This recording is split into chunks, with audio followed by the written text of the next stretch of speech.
There we go. We are out of recess. Welcome back. Select Budget Committee will come to order. It is 2:10 p.m. I'm Dan Strauss, chair of the committee. Will the clerk please call the roll? Councilmember Hollingsworth. Councilmember Kettle. Aye. Councilmember Moore. Councilmember Morales. Here. Council President Nelson. Councilmember Rivera. Present. Councilmember Saka. Councilmember Wu. Present. Chair Strauss. Present. Thank you. And I will note for the viewing public, Councilmember Saka, Councilmember Hollingsworth were here. We had added 10 minutes to our recess due to another meeting running late. And so that was that disruption here. I see Councilmember Saka joining us again. And Councilmember Saka, I noted for the record that you were here on time. Thank you, sir. And we have Councilmember Moore and Hollingsworth also joining us for the record. We are moving straight into the afternoon session. If clerk, you could read our third item of business into the record. Agenda item 3, Office of Planning and Community Development. Wonderful. If you all want to come on up, we are joined by Rico Kirindongo, Melissa Wilkie, Dan Eder, Director of City Budget Office, Ben Noble, our Central Staff Director. Welcome. And I know it's going to take you a second to get ready. We have Council President joining us now. But at your convenience, we will get ready to go.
Welcome, Director Kirindongo. Please introduce yourself and take us away. The floor is yours. We'll hold our comments until after your presentation, and then we'll come back and flip through the slides.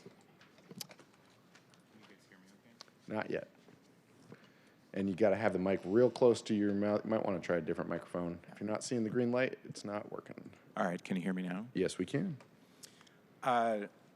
Thank you all for having us here today. My name is Rico Kirindongo. I'm the Director of the Office of Planning and Community Development.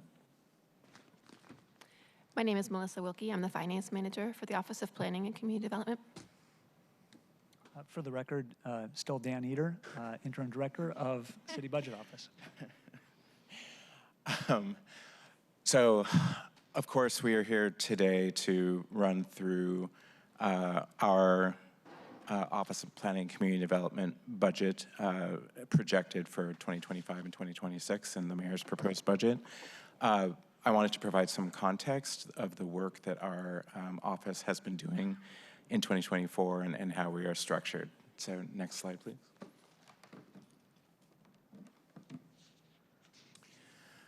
I know that I had a chance to meet with each of you one-on-one to talk about our priorities in 2024, but I thought it would be helpful, again, for context, just to go back through them, just for an overview. As you know, we're hard at work on the comprehensive plan major update. You should expect that beginning in mid-October that we're going to begin another our next phase of community engagement, and that we will be sending down to council the mayor's plan and the final EIS in December. And then my expectation is that I will be in front of your committee, Councilmember Morales, to do briefings in the first quarter for all the different parts and pieces of the plan, and that then subsequent actions, including looking at draft legislation, would happen in the second quarter. Regional center plans, as you all know, Puget Sound Regional Council, starting in 2018, said that cities need to start presenting regional center plans beyond the general construct that's in our growth management strategy. So this is the first time the city of Seattle has been required to do that level of planning. So we have been heavy into that work this year. We have 3 plans, which I will give a little bit more information about later in the presentation, that are well underway. The second set of 3 plans we will dive into greater detail on in 2025. And then our intent is that beyond the draft plans and community engagement, that you would begin to see those being brought down to council in 2026 for adoption. Our Equitable Development Initiative, which you're all familiar with, you all should be in receipt of the program report and update that we submitted to the clerk on September 24th.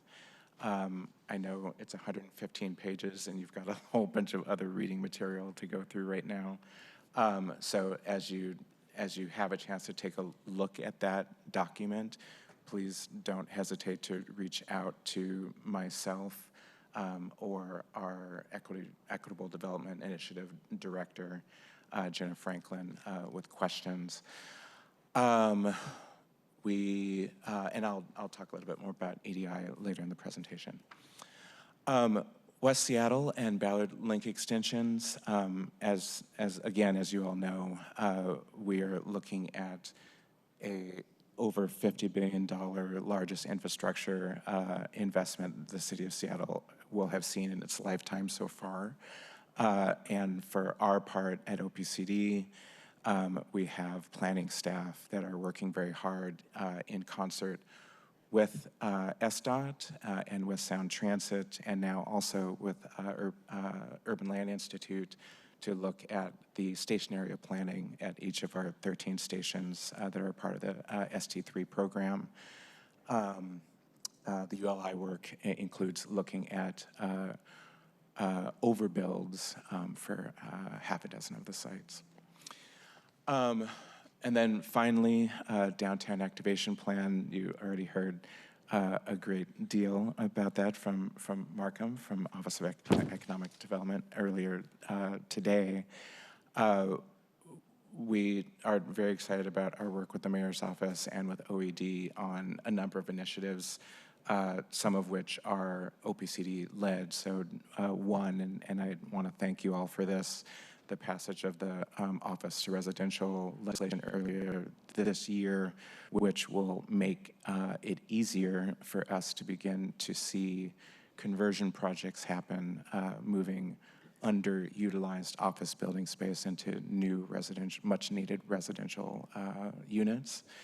One of the other big projects we're working on that's part of the DAB portfolio is a South Downtown interagency coordination effort, where we are working with WashDOT, with King County,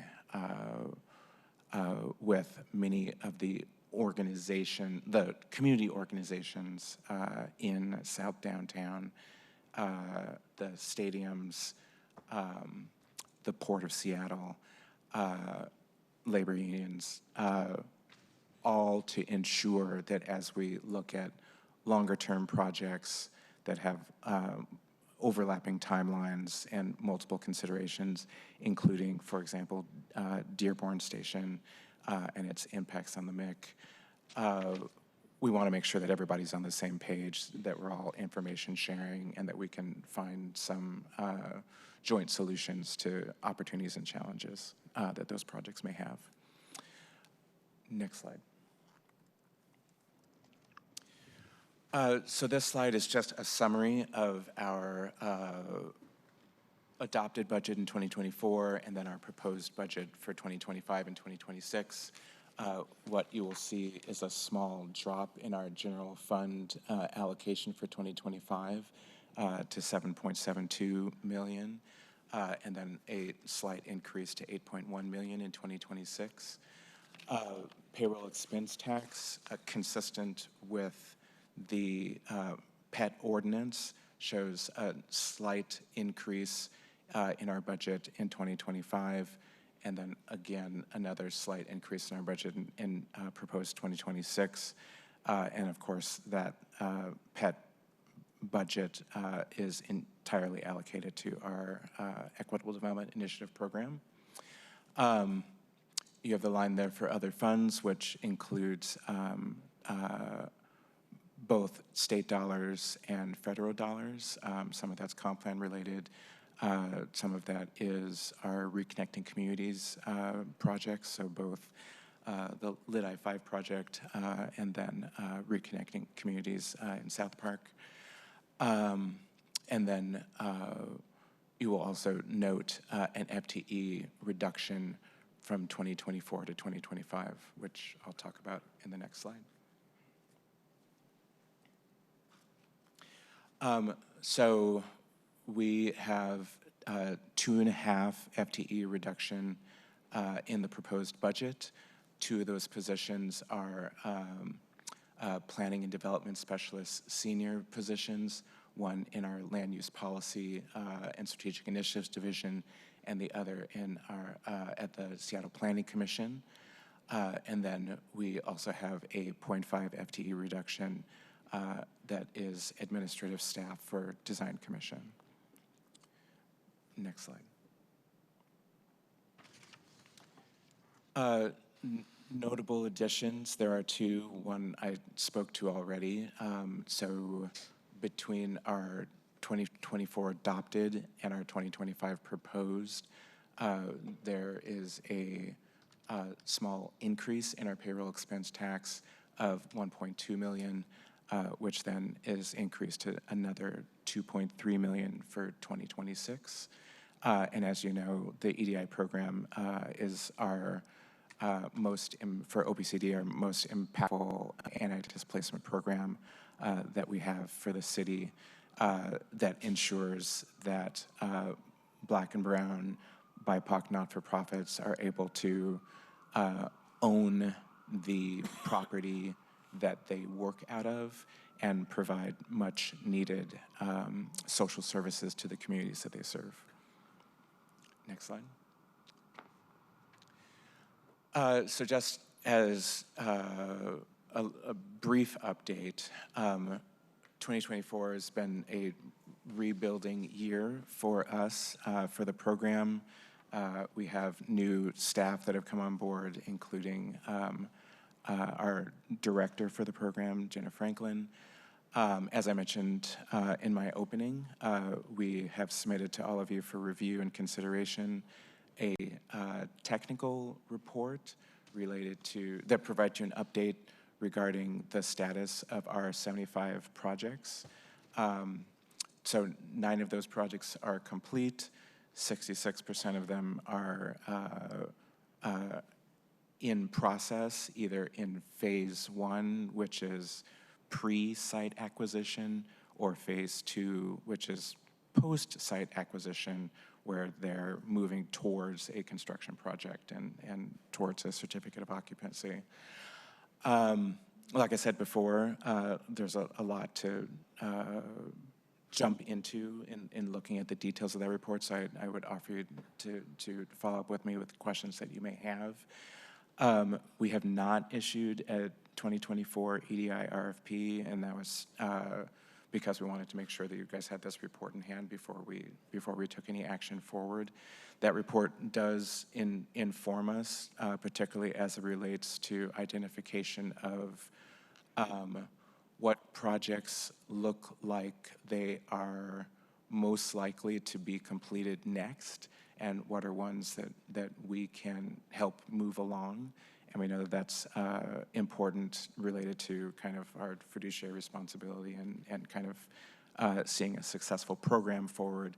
So our intent with the 2024 RFP would be to try to infuse those identified projects. So we're anticipating and are working with the mayor's office on a proposal currently. Next slide.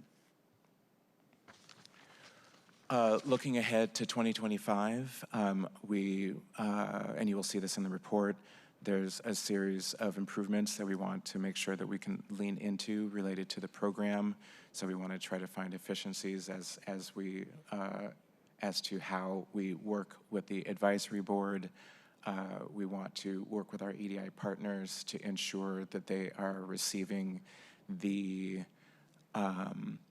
support that they need, both technical and related to how they are setting up their individual programs to get to a built unit.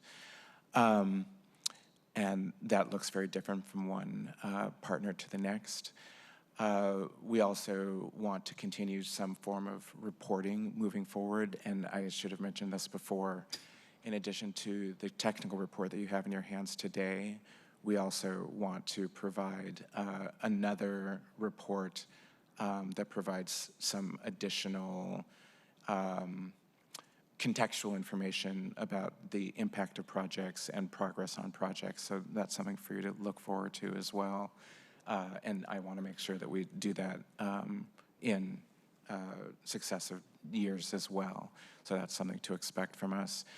Lastly, I would say that particularly as it relates to our analysis of phase 1 versus phase 2 projects, we want to try to set up a predictable structure for you so that you know on a percentage basis year over year how are we approaching the funding of and assessment of value related to phase 1 projects that are early on versus our investments in phase 2 projects that are further along in their work. And note that that is scalable. We also want to make sure that because these are multi-year projects that similar to Office of Housing's portfolio are projects that often take 7, even up to 10 years, that we can provide the council information about how those projects are proceeding so that you know how that affects our management of the budget. I think that's it. Next slide. So the other significant addition to our budget, and you heard this in the mayor's budget speech earlier this week, the mayor has allocated an additional $350,000 to our office to invest in a supplemental environmental impact statement, which would take into consideration potential additional upzones that are not considered within our current comprehensive plan, EIS. So as you all know, the current EIS is largely focused on not only our compliance with HB 1110 and moving from former single-family zoning to a minimum of 4 primary units on formerly single-family lots to 6 units where near frequent transit, but also upzones in our new designation neighborhood centers, as well as upzones along transit corridors. With the supplemental EIS, we will be informed by the community engagement of our regional center work so far, and that will be part of our small s scoping for the SEIS. We also will be looking at both for regional centers and urban centers, potential upzones related to our areas close to transit, those regional center and urban center designations in general, but then also considering future TOD sites. And I think I have one more slide. Two more slides. So related to an SEIS schedule, as I mentioned, obviously there will be the select committee that's looking at the comprehensive plan in the first half of the year in 2025. Our intent would be that we would contract with a consultant in the second half of the year in 2025 to begin the SEIS scoping and execution. Next slide. And then just related to the regional center planning, with the three that we are most furthest along so far, downtown, our phase 2 community engagement is well underway. We just had a great open house in Belltown earlier this week. Northgate, our phase 1 engagement is complete. First Hill, Capitol Hill, we're wrapping up our first 1 engagement, so we feel like we're getting good feedback on what the community is interested in and wants to see in that planning effort. So we're looking forward to being able to bring you more information about that work next year, along with our other 3 regional centers that we will begin more significant work on in 2025. And then, of course, we have the consideration of Ballard as a new 7th regional center as part of the consideration for the comp plan. And I believe that's my last slide. Wonderful. Just checking the table, Director Eater, Director Noble, anything to add at this time? Nothing to add. Thank you. Thank you for the comprehensive presentation. I'm going to turn it over to Land Use Chair, Councilmember Tammy Morales. Thank you very much. Thanks for being here, everyone. I just want to provide some opening remarks about these departments in general, and then I do have questions for you about your presentation. So we know that OPCD has a really important role in aligning our city's long-term goals with our land use code. So it's important that this department is well funded if we want to carry out the One Seattle plan, comprehensive plan. So I do want to start by thanking the OPCD staff, particularly the EDI folks, for the status report that we received last week. I do think it's important for us to understand how our investments are making meaningful change for our neighbors. So I welcome the opportunity to evaluate the program to ensure that we deliver on the demands of our communities of color in particular, because we know that what they're really looking for is assistance in the kind of community development projects that they know will help them stay in place. So I'm pleased to see that the mayor's budget commits to this program. I do want to thank OPCD for work on the comp plan. I know y'all have been engaged for a couple of years now with the community, working with our regional partners to meet our countywide planning policy goals, scheduling briefings with each of my colleagues to preview the comp plan discussions that will begin once this budget process is over.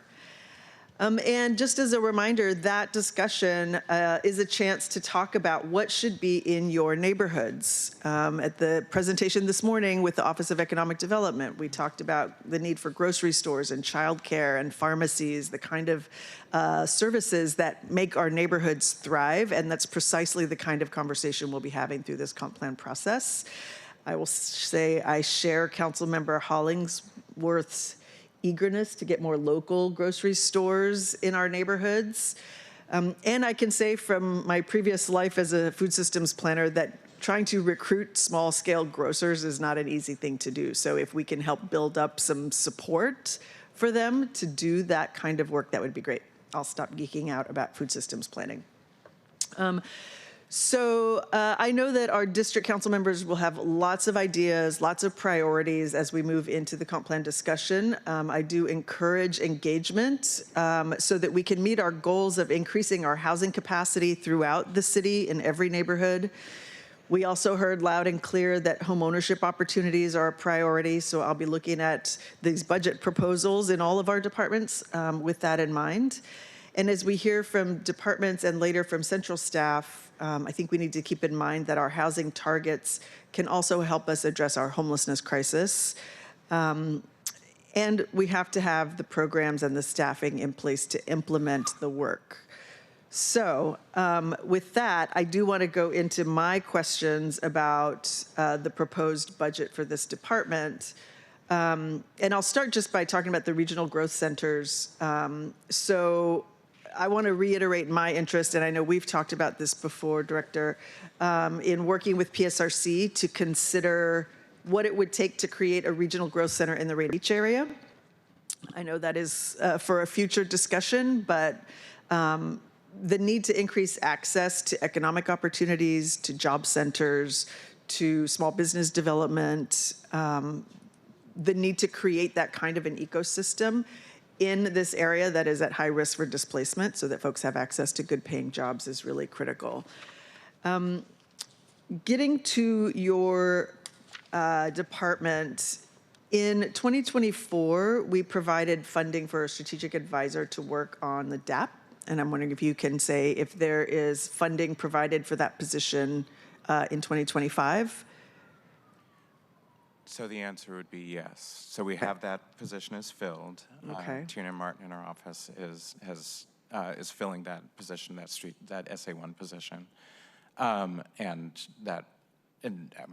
it's been really great to incorporate him into staff, and he's actually liaising with the Lit I-5 group and assisting with the coordination of our South Downtown effort and all the things that we're doing, well, our Office of Residential work as well.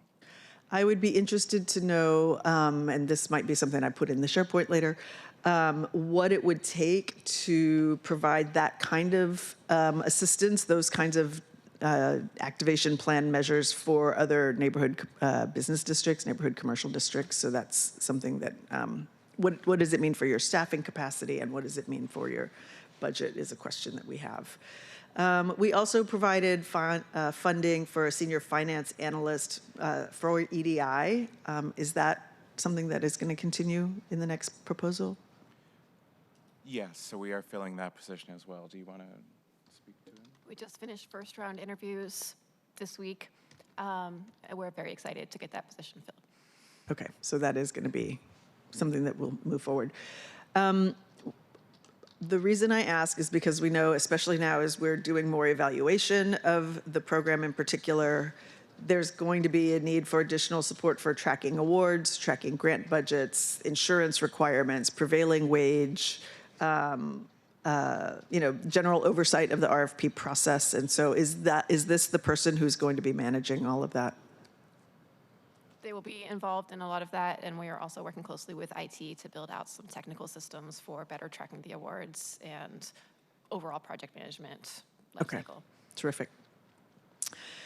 So I do want to talk about your two cuts. I will say I'm really concerned about this.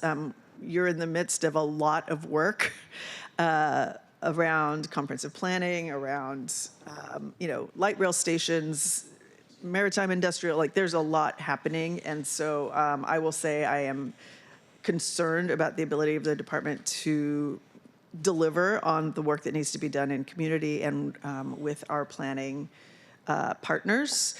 The Planning Commission's ability to fulfill their charter required duty to advise OPCD, to advise us, the council and the mayor is concerning. I think the position that is being proposed for cut focuses on transportation, sound transit, maritime industrial. So it's a really critical position and a third of the department's or the commission's staffing. So I definitely want to be looking at that more closely to see if there is another way for us to make sure that the critical work that we haven't even started having that discussion in council. And we know that there will be a lot more planning work, comprehensive planning work for us to do well past June, which is as far as we've been scheduling right now, but the work continues. And so the need for these positions continues. So I'll leave it at that. I do have one particular question, and it might have just been a typo, but on slide 7, where you're talking about the supplemental EIS, it says that there's 350,000 proposed for that work, but in the BIP, in the narrative section of the BIP, it says that 31 million has been allocated for this, and so I'm trying to understand that very large discrepancy. That sounds like a typo. 350,000 is the right number. Okay, because it does spell out the words million, 31 million, so maybe we can follow up and just make sure we know what we're talking about with that. Okay, That would be thank a you. good thing for us to follow up on, yes. And then just related to the EIS, can you talk about well, you talked a little bit about the timeline for that, but given that, there are at least some state requirements that have to pass by May next year, can you just talk a little bit about the timing of that and whether it will be impacted by So the other deadlines we have? Our intent is that we're providing the final EIS and final mayor's plan just at the beginning of December, and that would then provide the council the following almost 6 months to consider, changes to elements, obviously the final growth strategy, as well as consideration of our zoning implementation maps. And the legislation is broken out into phases. So the phase 1 legislation that we would be providing, I believe at the end of March, would be related very specifically to HB 1110, so we can make sure that we meet that deadline. Also in consideration of state deadlines, our assumption is that given that 6-month period, that gives the council enough time for getting familiar, making amendments that you want to make, voting on adoption by the end of May, so that then the mayor would be signing legislation in June, and that would meet our deadline. Okay.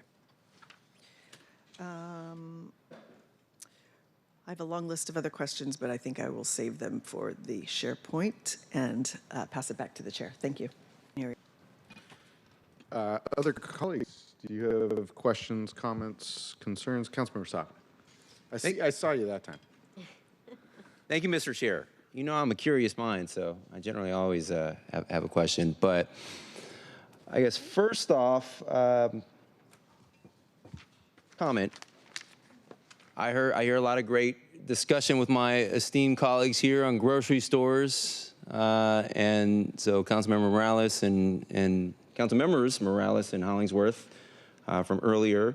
It's not the first time you've heard discussion of grocery stores at this dais, but I think we all understand. I love grocery stores, and I think principles of fairness, equity, and thoughtful planning require us to thoughtfully consider where grocery stores are and as we grow and how it intersects with our land use policy and our transportation policy, by the way, as well.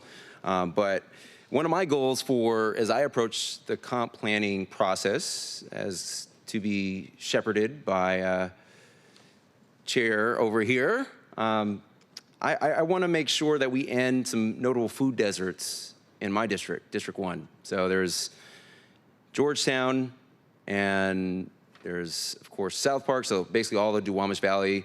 Delridge, particularly in North Delridge. Not saying we're going to deliver a grocery store in all those areas, but I do want to better address that because we have a unique opportunity. And that's just my district. That's just what I know about my district. No doubt, colleagues across our districts, there's an opportunity to do exactly that. I also heard this notion of smaller scale grocery stores. Yes, I 100% support smaller scale grocery stores and including co-ops as an option to do that. But I've always said, we'll continue to say, we're not going to bodega our way out of this either. and in smaller scale, less resource grocery stores, we need a range of options, and potentially including kind of mid-sized grocery stores as well. Because we know that smaller scale grocery stores don't always have the hours, the predictable hours or later hours that many workers who work various hours need to go to the grocery store at midnight for whatever reason. So in any event, I support a range of options as we approach that. So that was a comment. My question pertains to the comp plan process and outreach and engagement efforts. So as we know, some groups and constituents did not hear about your community engagement sessions and the collective community outreach and engagement efforts this most recent round. And I really, really do appreciate you all went above and beyond and held an additional larger session for each district. And I appreciate, I think mine was first. But and we had 2 additional ones for my own district. But community engagement in these important strategic efforts is really, really important. As we all know, understanding the pulse of the community and people's reactions up front can really save a lot of downstream cleanup and remediations. And so that's why very, very critically important. How are you, Director, confident that you are prepared to ensure that as you continue this next round of engagement and outreach, you are resourced, you are adequately resourced? Thank you for the question. So we have been deep in planning for the next phase of community engagement, which, as I mentioned before, will start in mid-October. And it's been great being able to work with the mayor's office related to what does that plan look like and how is it addressing multiple needs. So you should expect that we will again do a information session face-to-face for each of your districts, and that in addition to that, we will do an online engagement so that people, as they're looking at draft zoning implementation maps and they're looking at what's happening in their neighborhood, that they really do have the ability to call a planner, because everybody loves talking to planners. They can call a planner and get more detailed information and answer their questions that's specific to their neighborhood. I think that the plan that we have laid out over the months of mid-October through mid-December, we are well resourced for. We also have, as a partner, Department of Neighborhoods, who is going to help us both canvass neighborhoods, get the word out, and then also to help us staff what we think are going to be larger volumes of people coming to the open houses themselves. I also really appreciate the collaboration with each of your offices related to identification of who are organizations and leaders that we need to make sure that we get information to in your neighborhood so that we can make sure that either they get the online information that's available, email information that they need, we can get people to open houses as is appropriate, or get them information to be able to enter into one of those virtual sessions for conversations. So we do want to make sure that we don't leave anyone behind. So again, I appreciate the question. Thank you. I appreciate your answer there. And maybe well-resourced isn't the best term. Maybe appropriately resourced to meet the need is appropriate. This year more than ever. But yeah, not going to reach 100% of the people 100% of the time, but there is a minimum bar in Seattle of excellence in a standard that we need to hit. In Seattle, it's a very, very high bar. So I just want to make sure you all are appropriately resourced, because very, very important. Thank you. Would it be acceptable for me to address your issue of grocery stores as well? Sure, yeah. The only thing I would like to say is that, beyond you know, there's different planning tools for different levels of engagement. And so the comprehensive plan will certainly address a certain level of intentionality related to what we do as a city. I think that beyond that, though, so we are looking at hiring a community planning manager before the end of the year.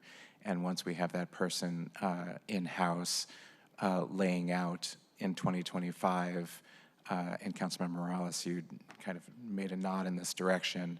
What is the work beyond June that we need to take into consideration beyond adoption of the growth management strategy and new comp plan elements?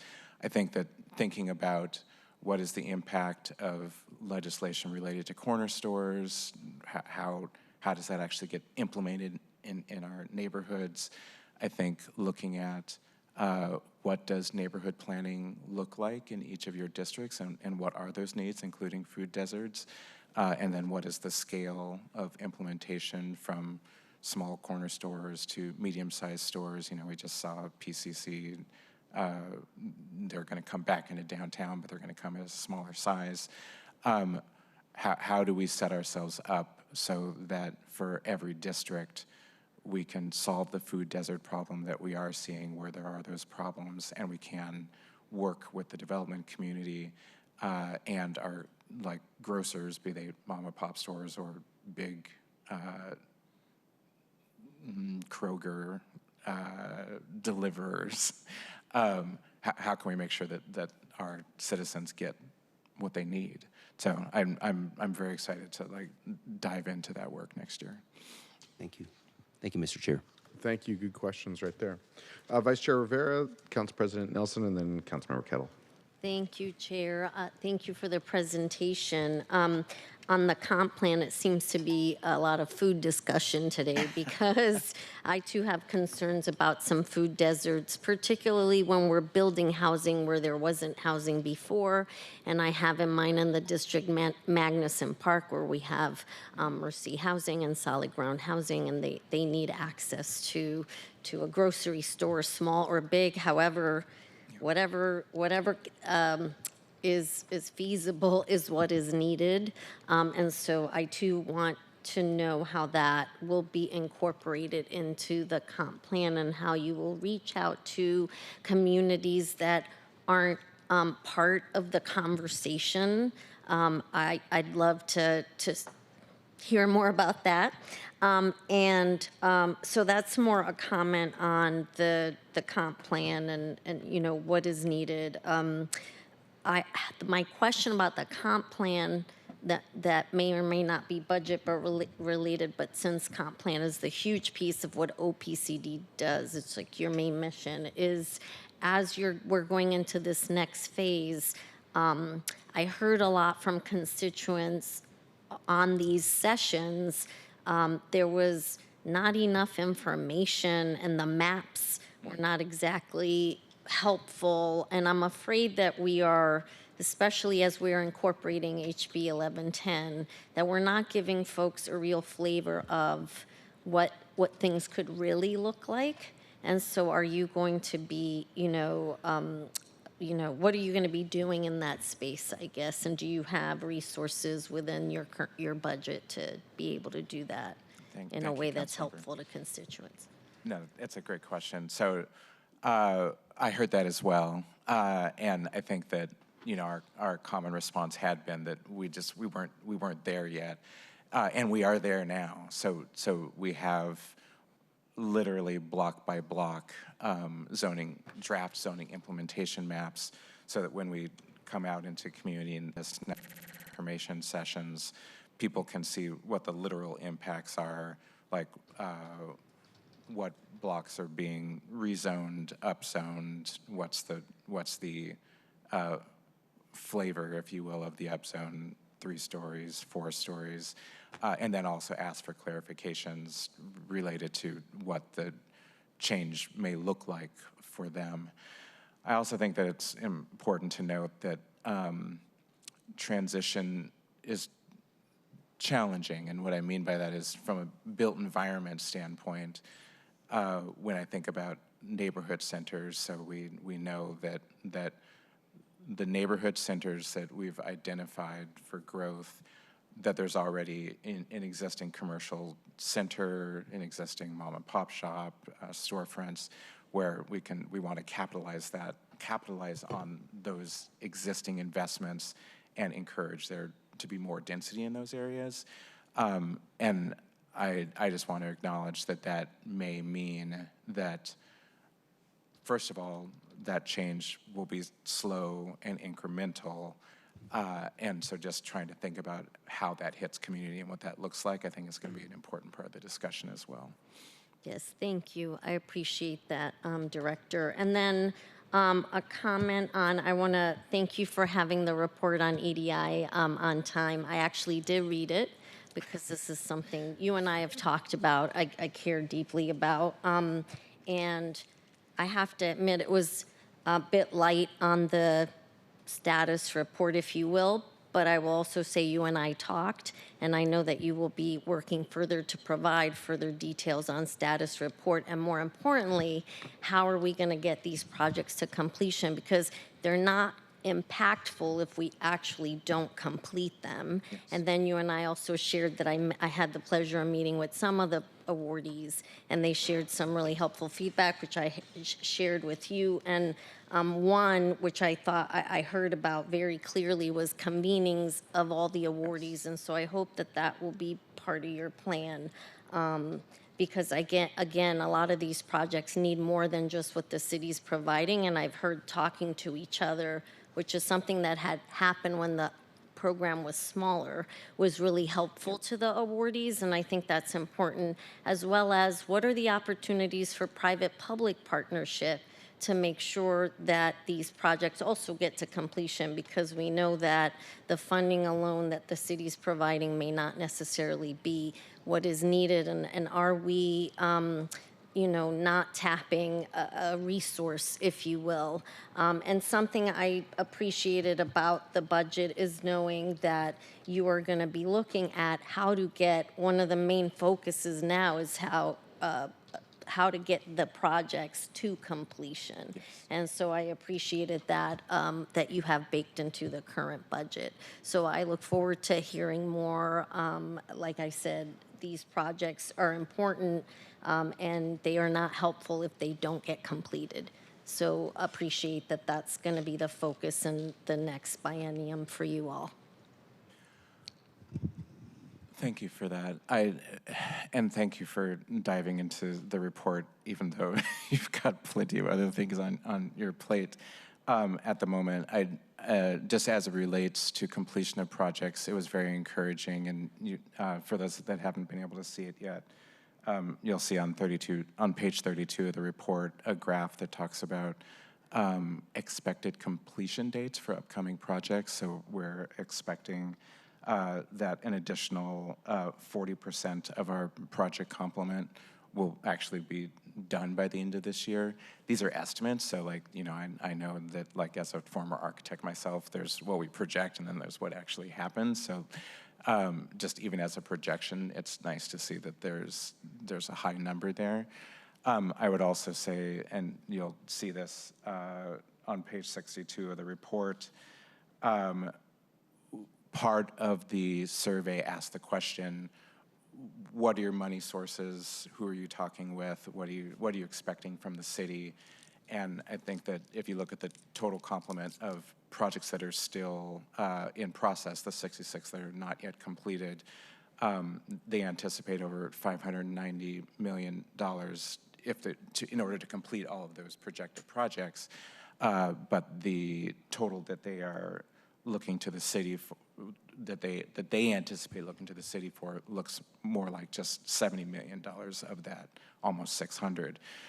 Why that's encouraging to me is it means that, for all of them that are looking at their capital stack and their pro formas, they are looking for those partnerships. And I do think that for us, in order to ensure that the program is successful, we want to do our part to help there. Mm-hmm.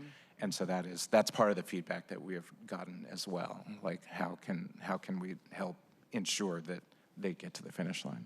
Exactly. And you and I have talked about that for a long time now. It's how do we help these projects get to completion? And I will say, colleagues, for those of you that haven't had the opportunity, the 60 of the 77 projects were surveyed for with various questions, including, where they were in the process and who they've been working and reaching out to. So again, I'm encouraged that you are taking the time now to dig deeper with those projects to help them where they need the technical assistance and other areas to really match them up, if you will, and really get those projects further along. So I appreciate that. Thank you. Thank you, Vice Chair. Thank you, Director Kieran Dongo. Council President Nelson and Councilmember Kettle. I have 3 easy questions, so I'll just say them all at once, and then you can just answer them. Number 1, your total appropriation from 2024 to 2025 is increases by 2.1 million, but EDI only increases 1.6. And then in your presentation, you talked about a lot of reductions. So what makes up the additional, 0.5 million increase? So I'm going to look to Melissa to help me here, but I believe that a part of that may be from our other sources. So, or are you just talking about general fund dollars? I was looking at your total appropriations. Councilmember, you're looking at the total budget going from 35 million, 0.8 in 2024 adopted, and then the jump to 2025 proposed. Yeah. Much of that is going to be due to city central costs. So Okay. cost of living adjustments and also the central allocations like HR and IT and FAS. That makes sense. Okay, got that. Your EDI receives 2 sources of funding, payroll expense tax and short-term rental tax. The short-term rental tax, the amount for the last, for 2024, 2025, and 26 is identical. So it's 5,134,948. So why doesn't that number fluctuate? Is it set that that's what you get and then the rest of short-term rental tax goes someplace else? Because surely that amount fluctuates every year. Sure. This number for OPCD does not represent the entirety of the short-term rental tax fund. Right. Just OPCD gets a flat allocation of the 5 million, which we put towards the EDI RFP, and then the 134,948 is also an EDI program for administration. So things like board stipends, the convening for the commission, et cetera. So somebody said that you get a flat amount and that's what you get, and then, Right, correct. And Okay. it's all non-labor. There's no labor in that number. all right, thank you. And then finally, you started your presentation talking about light rail and coordination. So is OPCD the lead agency that's coordinating Metro, light rail, City of Seattle, WashDOT, SDOT, et cetera? Is that why you mentioned that? So I would say that we are not the lead agency. I would say that we provide a strong support to SDOT. As it relates specifically to South Downtown, we are taking the lead related to looking at the myriad of, call it a dozen projects that are happening in South Downtown specifically, but more generally related to our station area planning. SDOT is in the lead, and then we have regular coordination meetings that are internal to the city between SDOT and OPCD regarding station area considerations, and then obviously are a part of other coordination meetings with Sound Transit staff where we're at the table, if you will. I mean, to provide our planning expertise and to communicate what our conversations have been in community related to potential opportunities and impacts. Okay, and is City Light part of that conversation as well? Not as a regular meeting, but I would say on an as-needed periodic basis, if that makes sense. And certainly there are lots of impacts that Seattle City Light is at the table for. Okay, thank you. Thank you, Council President. Councilmember Kettle. Thank you, Chair Strauss. Thank you, Director, for coming. I appreciate and everybody that's remaining at the table, too, including our CBO and central staff leads. Thank you. I just wanted to say thank you for the presentation. I have not looked at the EDI report yet, but will, and I appreciate getting more into that and then understanding per Councilmember Rivera's points, and I think it's important to build that community as you're looking to do there at OPCD. I also appreciate the downtown activation plan work with OED. Very important, as we were talking earlier about meshing all these different pieces together, which are very favorable in other areas too, i.e. public safety. And the last thing, for the comp plan, we had our discussion regarding downtown. Obviously things are changing, obviously with the push for commercial to residential. I just want to let you know that we now have a downtown community council for a voice for the residents, which is now part of our District 7 neighborhood council, the council of councils, if you will. And so we'll be looking to get these pieces in, and the block by block is going to be very important to look at for the overall District 7. And as noted before, interested in ideas related to the comp plan, including neighborhood centers, which I always think would be better as skinny rectangles versus circular circles. But I'll leave that to a follow-on discussion. And once the zoning implementation, the draft zoning implementation maps come out, you will see them as complex orthogonal creatures, no longer circles. Well, I appreciate that. I think that's a step forward. All right, thank you. Thank you, Councilmember Kettle. Colleagues, anything else? I'll walk through a couple of my reflections. And this is department agnostic. So for every department that is having position reductions, I'm going to be taking a pretty close look at this to make sure that the core functionality is able to be retained.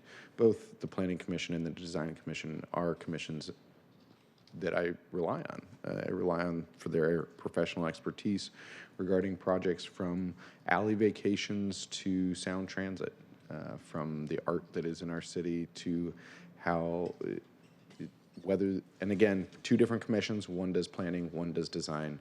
I rely on them both. Regarding light rail, it was mentioned that is coming to Seattle this for the West Seattle and the Ballard extensions. These two extensions are completely within the city of Seattle. Sound Transit is a regional transit network, transit system, 3 county wide, but these next additions will be just in our city. It has been mentioned during Office of Economic Development presentation that private business drives B&O, sales tax, other tax generation that comes to us. These are facts, as well as mega projects such as the Convention Center and the waterfront and soon to be light rail will do the very same for us. We saw great, we were able to receive a fair amount of sales tax from both the waterfront and the convention centers. I do have some questions. I did notice the Duwamish Valley Coordinator. This is not a position that is being cut, rather that it is being transferred to SPU. Is this still going to be general fund, or are we moving this to ratepayer funds? Is this part of the settlement? Is this a question you need to get back to me at? And that's totally acceptable response. Councilmember, are you referencing the Duwamish Valley Coordinator position within OPCD being transferred to SPU? I am reading on page 293, the Duwamish Valley Coordinator.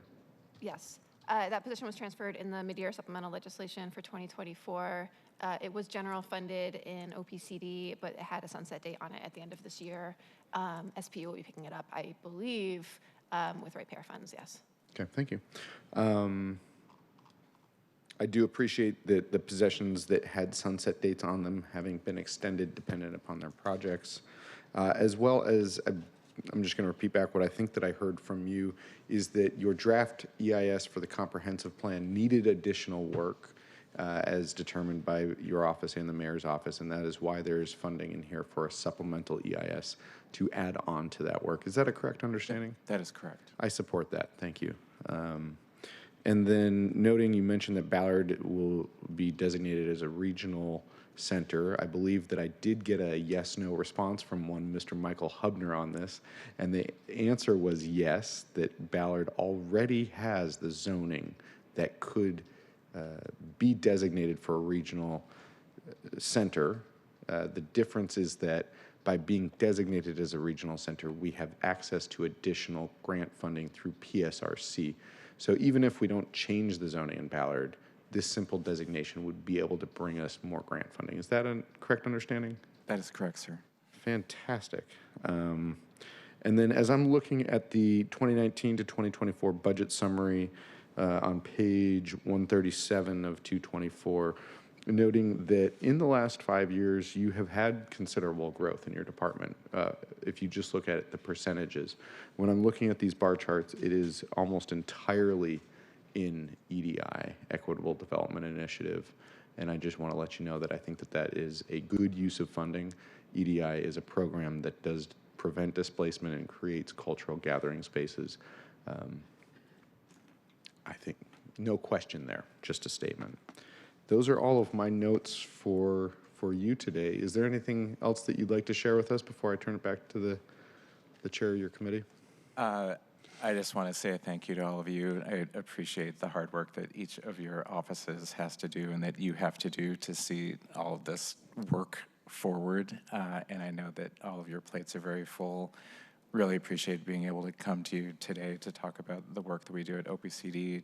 We're very excited to try to, lift up the mayor's vision for a growing city and the needs of all of our residents. Very excited for the conversations about comprehensive plan that are forthcoming, both with community and with all of you. And I just want to say, for me, like, if there are questions that you have about any of the work that we do, like, I really want to be able to be responsive to all of you.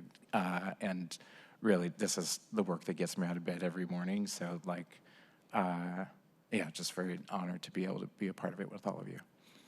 Wonderful. Councilmember Morales, anything to close us out?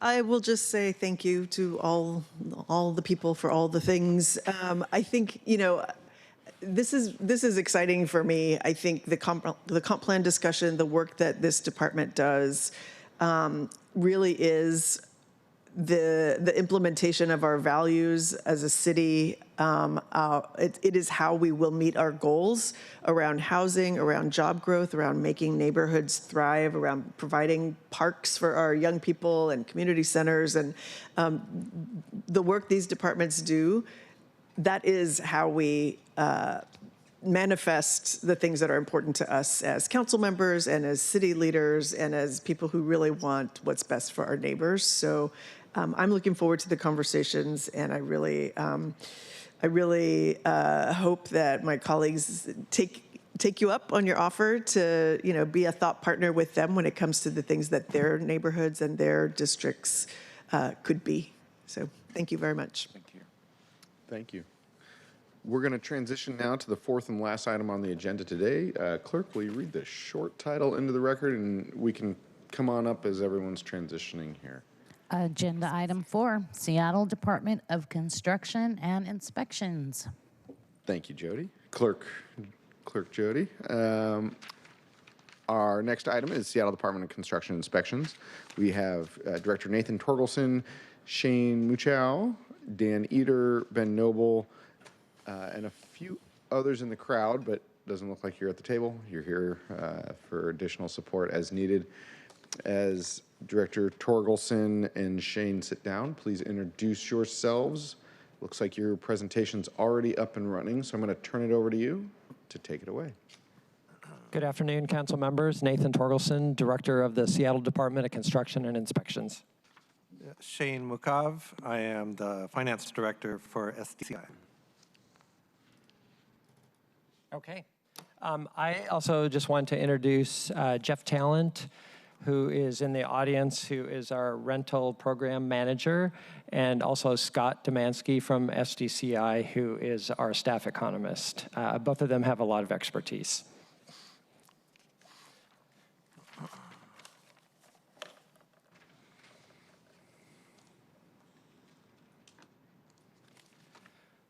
So first of all, good afternoon, council members. I'm really excited to present before you today, and very appropriate for us to go right after the Office of Planning and Community Development.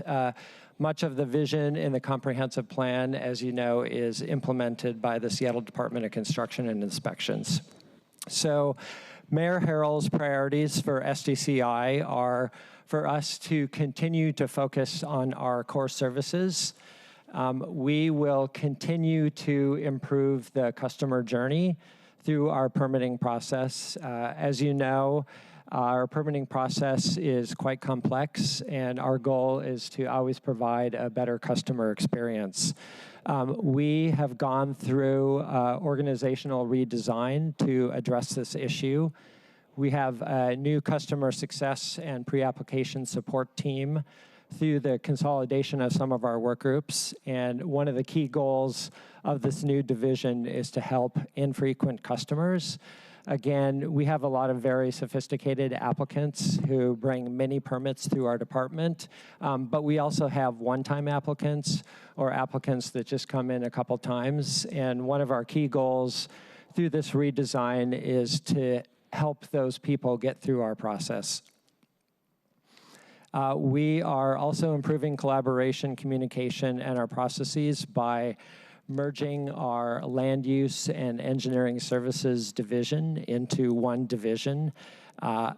This was one of the key recommendations that came out of the permitting audit that Councilmember Strauss helped orchestrate back in October of 2023.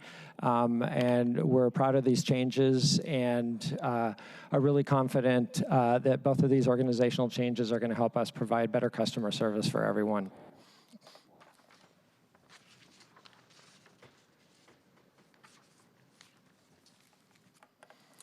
So SDCI's vision is to set the standard for awesome local government service. Our purpose is to help people build a safe, livable, and inclusive Seattle.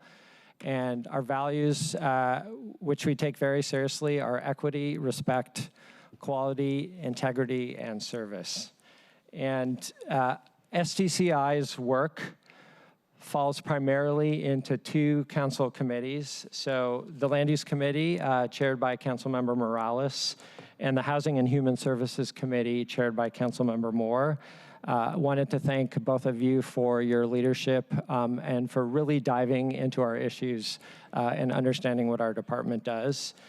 We also want to thank your staff and Council Central staff who have spent a large amount of time providing support to your committees. That's super helpful for us.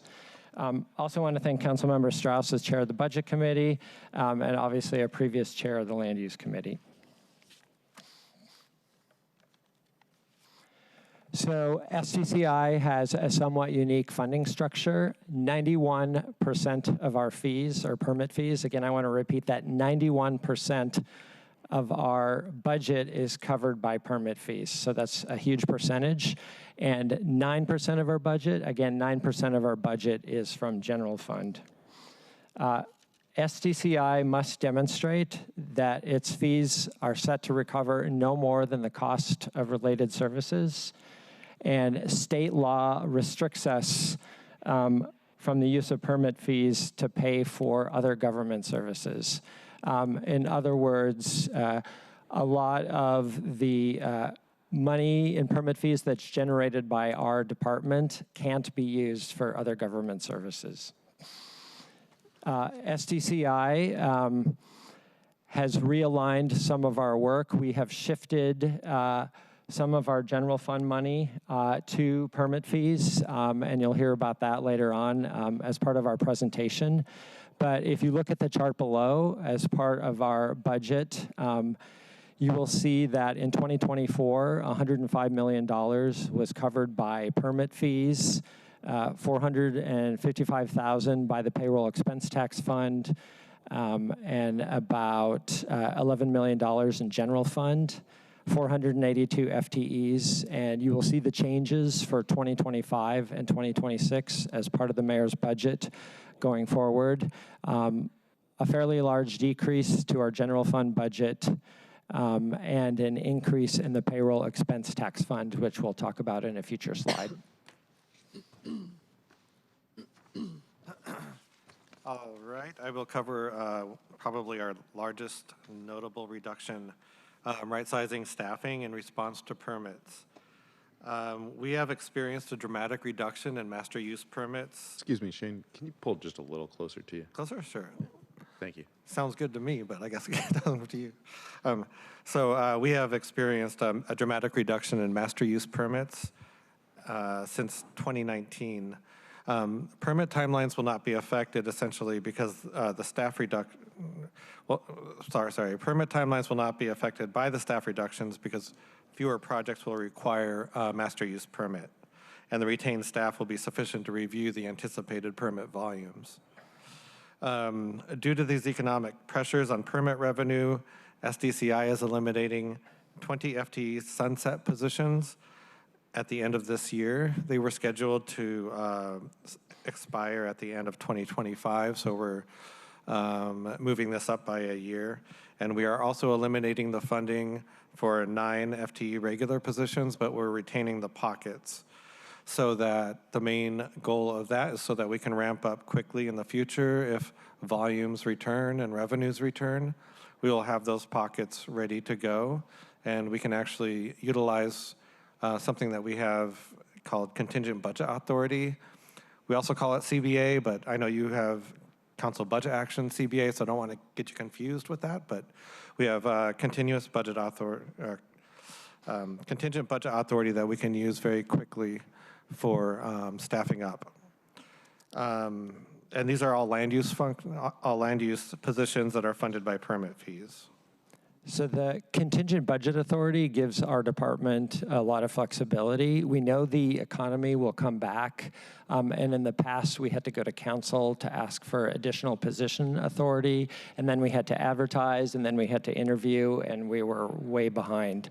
So with a contingent budget authority, when the economy does come back, which it will, we can immediately go into the hiring process, which is a great benefit. And then also just wanted to remind council members that permits, these tend to be the discretionary permits that we review. So this is SEPA review, rezones, conditional uses, and design review is often incorporated into those projects. And if you don't mind me jumping in, I don't know if you were about to cover this, but maybe you could talk about the reasons that we're finding that permits, there's less permit work to do and there's less permit fees coming in. I'd be happy to talk about it or leave it to you if you'd prefer. I'm going to jump in. Well, one of the major reasons why we're seeing fewer permits come in is just the state of the economy, and interest rates are actually obviously a lot higher than they were several years ago. There have also been state actions and city actions that have eliminated SEPA review and design review for certain projects, so that's another reason. Thank you. Okay, move on to the next slide. Okay, so this tells the story. We're going to look at 3 slides here. The first is master use permit applications. The second is construction permit applications. And the last one is to show our plan review backlog. So this is the master use permit applications. On the left is the intake volume by master permit type. And the green lines are primarily design review and SEPA. The blue is everything else, rezones, conditional uses, variances, short plats. And the slide on the right is the fees invoiced by master use permit type. Again, the green is SEPA and design review, and the blue is everything else. Design review and SEPA require more complexity and more hours and generate more fee revenue. So again, the chart on the left is the number of permits, and the chart on the right is the fees that we have collected. Okay, let's go on to the next one. Construction permit applications. So construction permit application volumes have begun to rebound in 2024. However, the project types are less complex with lower project value and lower fee revenue as a result. On the left is the construction permit application volume, which you can see from the last downturn in 2009 and 10, increases to a peak in 2017, and then it recedes from there. But we do see a bump up in 2024. The chart on the right is the construction permit project valuation. The numbers on the left are in billions. And there are a couple of spikes that you see here, one in 2016 and one in 2020. And those are because those were some kind of major technical code changes that happened at that time, and there was a vesting rush that drove those large projects. So right now, the volumes are still here, and they're lower than they have been, but it's the project valuation. It's the large, complex projects that we are not seeing right now, and that really hurts the revenue that we bring in. So we're still seeing a fair number of cranes on our skyline, but obviously those permits were processed a long time ago. All right, and this is the SDCI. This is plan review backlog. Throughout 2024, the number of projects under review by SDCI has been hovering around a 5-year low.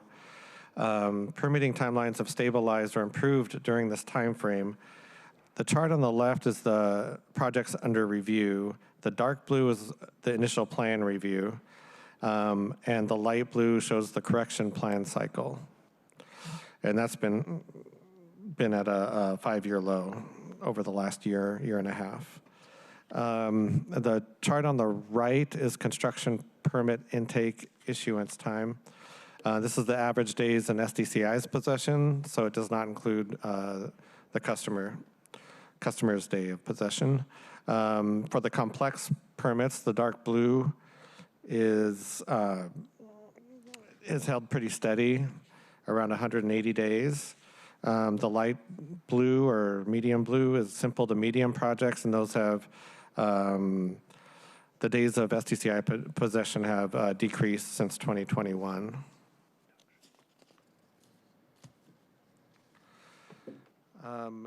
Moving on, we have another notable reduction in terms of budget, the transfer of the side sewer program back to SPU.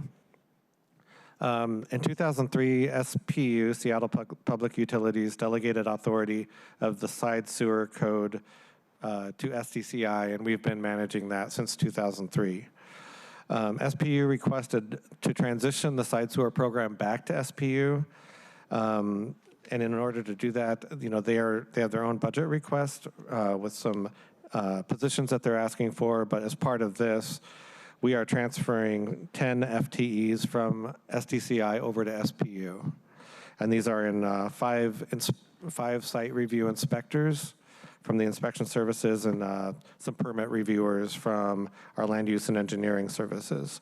So the FTE transfer at the bottom of the table is not a reduction of city staff, it's just a transfer from SDCI to SPU. All right. Apologize, we may have had a mismatch of the right presentation. We're missing a couple of slides, so. It's here. Oh, it is there. Yeah. Okay, very good. We got a new version sent out at lunch. I see. Thank you. Do you want to do a quick intro, or do you want me to go ahead? Yeah, you go ahead. Okay.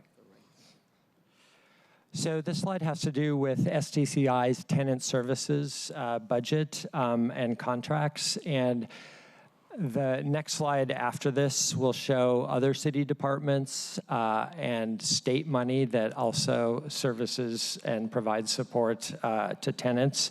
So SDCI, as part of the budget, is maintaining $1.76 million to support tenants. And this includes $527,000 for rental assistance. This does reduce the ongoing investment by $811,000. But again, the next slide will talk about how the state and there are other resources to help tenants. I also just want to point out that during the pandemic, the mayor at the time and the council added significant resources to help tenants during that difficult time period. So yet another reason for the increase. This budget provision removes the general fund appropriation and shifts the remaining appropriation to the payroll expense tax. So I just wanted to point that out.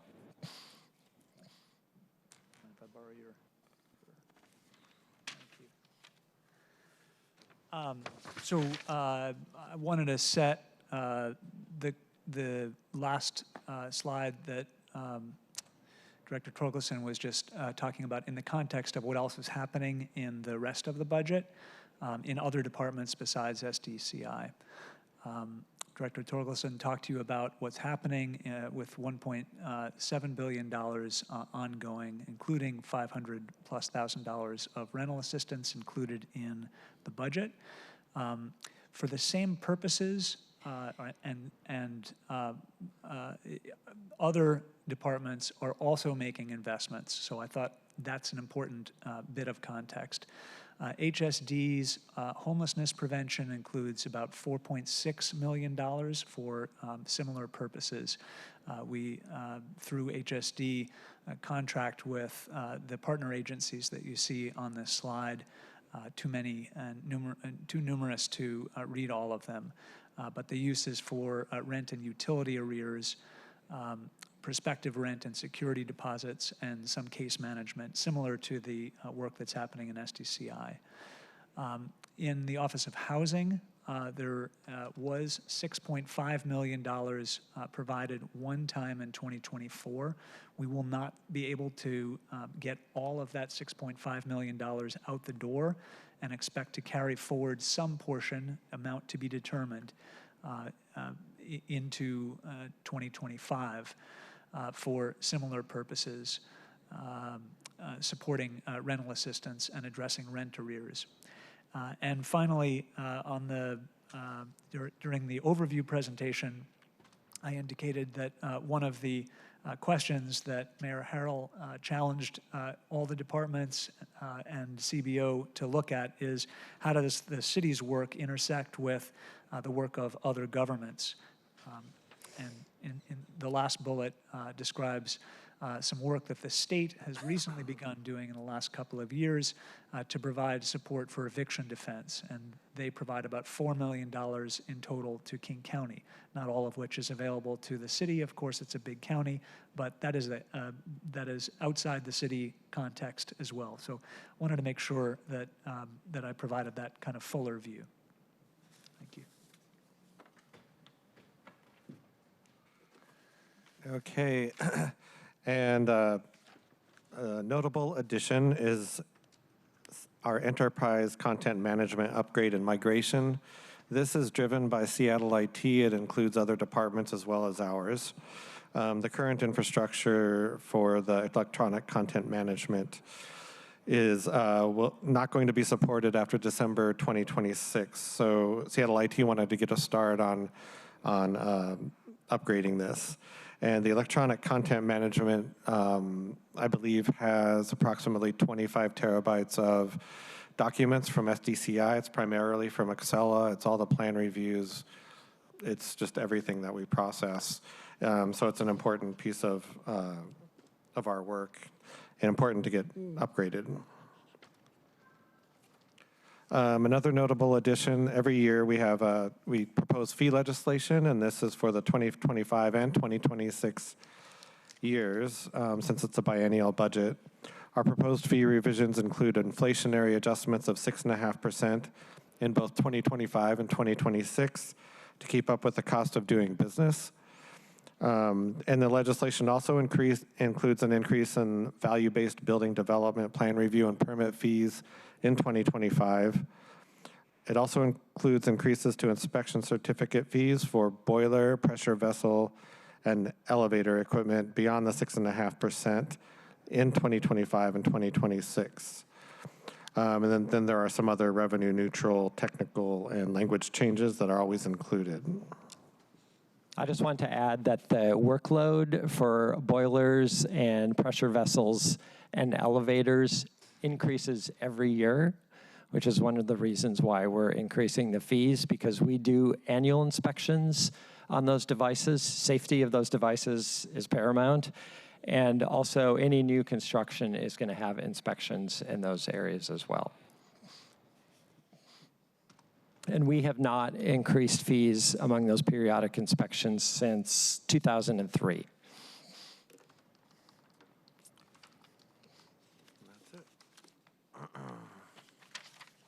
That concludes our presentation, and we are happy to entertain questions and really appreciate your attention to our department. Thank you. Thank you. I'm going to turn it over to the Land Use Chair, Councilmember Tammy Morales. Thank you very much. Thanks for being here and sharing all of this with us. As Nathan mentioned at the beginning, OPCD updates our land use code to align with our policy goals, but it's SDCI that really administers those codes through our permitting. And so it's important that we make sure the two are working well together and that both are equally well resourced. So I do want to take a moment to thank you for your work to constantly improve the customer service experience. As you mentioned, we had the audit come out last year, and we took a quick look at the kiosk that is in SMT as a attempt to make sure that there is an actual person, because some people, as you said, want to talk to an actual person when they're trying to understand what is required of them in their projects. So thank you for moving in that direction. That being said, after looking at the budget here that is being proposed, I do have some concerns. SDCI serves a really important function in the city. This proposal is making significant cuts to staff, and we know that there is currently a backlog of compliance complaints. So these staffing cuts could negatively impact SDCI's ability to get through them, never mind any future complaints that we might be receiving. This is one of the few departments that is self-funded. As Director Torgelson mentioned, less than 10% of SDCI's budget is funded by the general fund. And the general fund primarily funds activities that can't be supported by fee revenue, like investigations related to complaints of code violations, some new development of regulations, and in the last several years has also funded tenant services, grants, and contracts, which similarly can't be funded through fee revenue. So, as I'm reviewing this proposal, if we want SDCI to be able to carry out their work, we need to fund their staff and their programs, because we can't constantly be critiquing the inability to meet goals without providing the sufficient funding to carry out those goals. So I do want to make sure we are very thoughtful as we go through this. So I will get to my questions, and if we could go to slide 3, I do want to talk a little bit about this master use permit issue. Oh, did I just get out of line in my slides? So we know that you're abrogating 20, the proposal is to abrogate 20 positions. We know they're sunsetting early, but there's this assumption that there will be fewer MUP reviews because of changes to SEPA, because of changes to design review. But there's two things that I think it's important for us to consider. One is that we have yet, as a council, to make a policy decision about what a future design review program might look like, and that is work that is just beginning. Or how broadly applicable it might be. And two, it's likely that changes to ADU regulations could increase MUP permit volumes for subdivisions, which would require more staff.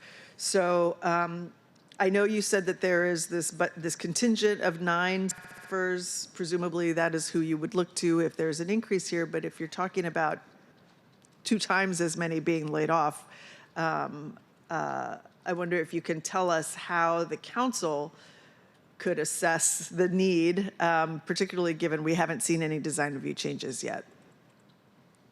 So we do have a proposal that will be coming forward next year on reimagined design review program. Obviously, we do have higher design review thresholds coming forward per state legislation and some city city ideas about how to move that forward. We do envision that there will be fewer projects going through design review.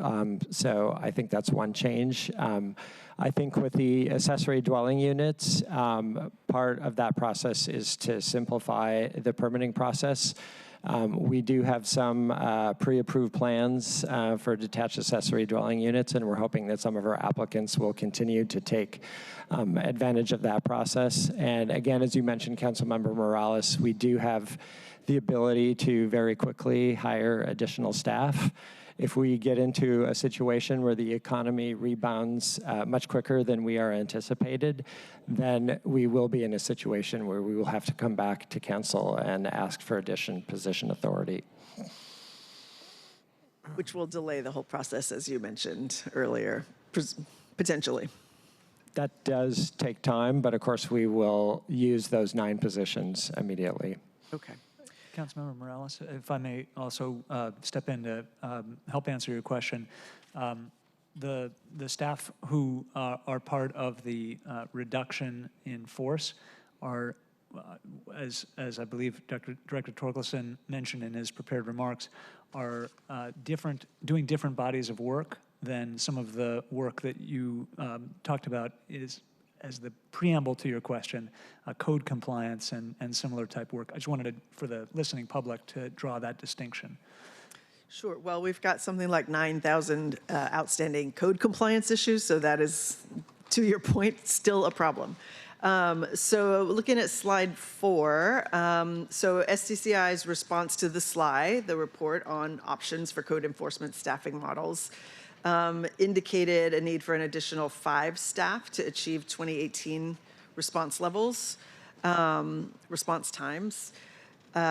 So this budget proposes to reduce compliance staffing by eliminating an unfilled position, for example, in the property owner tenant assistance group, with no new staff being proposed.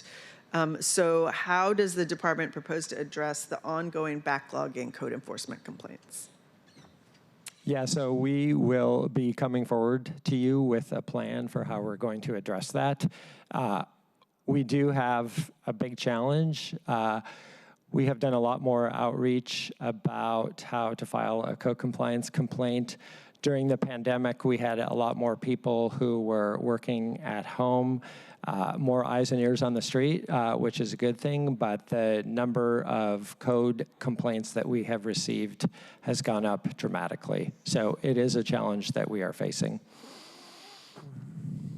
Yes, which is why I'm sort of flummoxed at why we're cutting positions in code enforcement and compliance. So if we are looking at cost recovery for compliance functions, or how successful is cost recovery when there is a sustained notice of violation?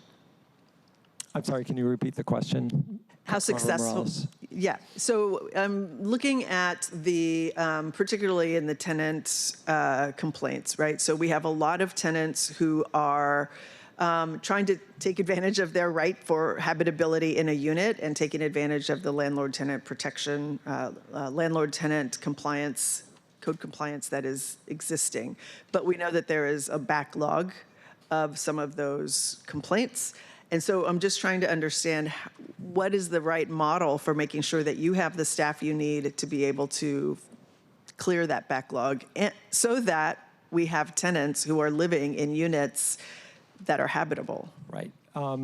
If I may, could I bring up Jeff Talent? Sure. Who please come on administers that program? Come on who could down. help address that question. Welcome, Jeff Talent.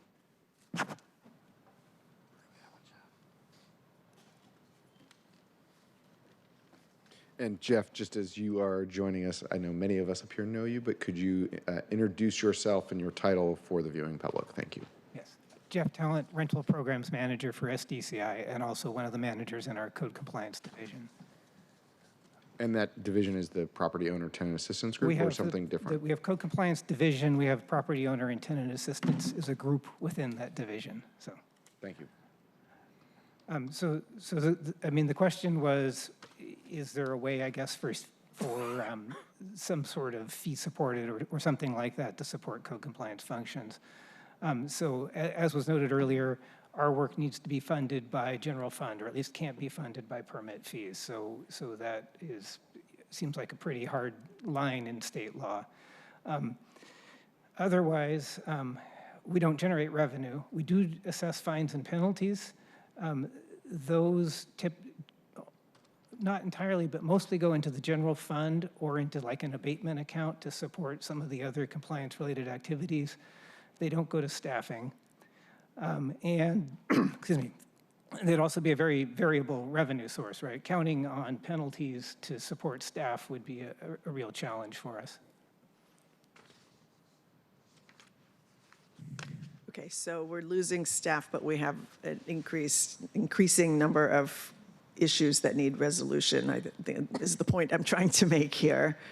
I think it is dangerous, frankly, for us to be eliminating staff who could help keep tenants in their homes when we have an ongoing housing crisis. We'll continue to look at that.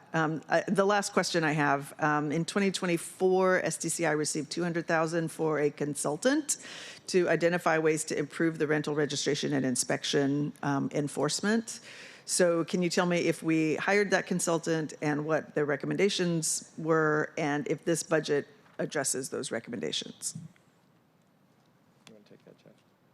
So I'm sorry, I'm trying to place this. You said 2024 we received funding for a consultant? Is it the 50,000? Is this for the renters? Yeah. So, yes, there was a SLI for the Renters Commission to appoint stakeholders as part of that process, and to date, we have not implemented that program. We have reached out to the Renters Commission to explain this, and we have talked to them, but to date, we have not implemented that program. Okay, thank you very much. Thank you, Chair. Thank you, Councilmember Morales. Colleagues, any other questions? I can jump in if I see Councilmember Wu, Councilmember Moore, Councilmember Rivera. Take it away. Councilmember Wu, you're up first. Thank you. So I have two quick questions. The first one was, I have the old version of the slide deck, but can you talk more about the software upgrades or lack of, or there was that one slide that talked about how that it would not get upgraded past a certain point in time. Is there any mitigation efforts?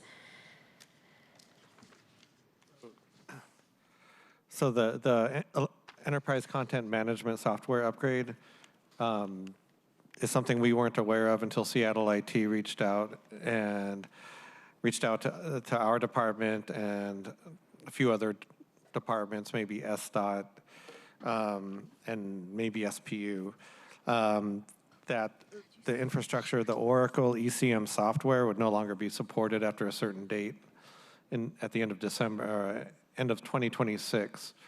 And so they need to upgrade that software for us because we have so many documents on there. We rely on it for software and for documents.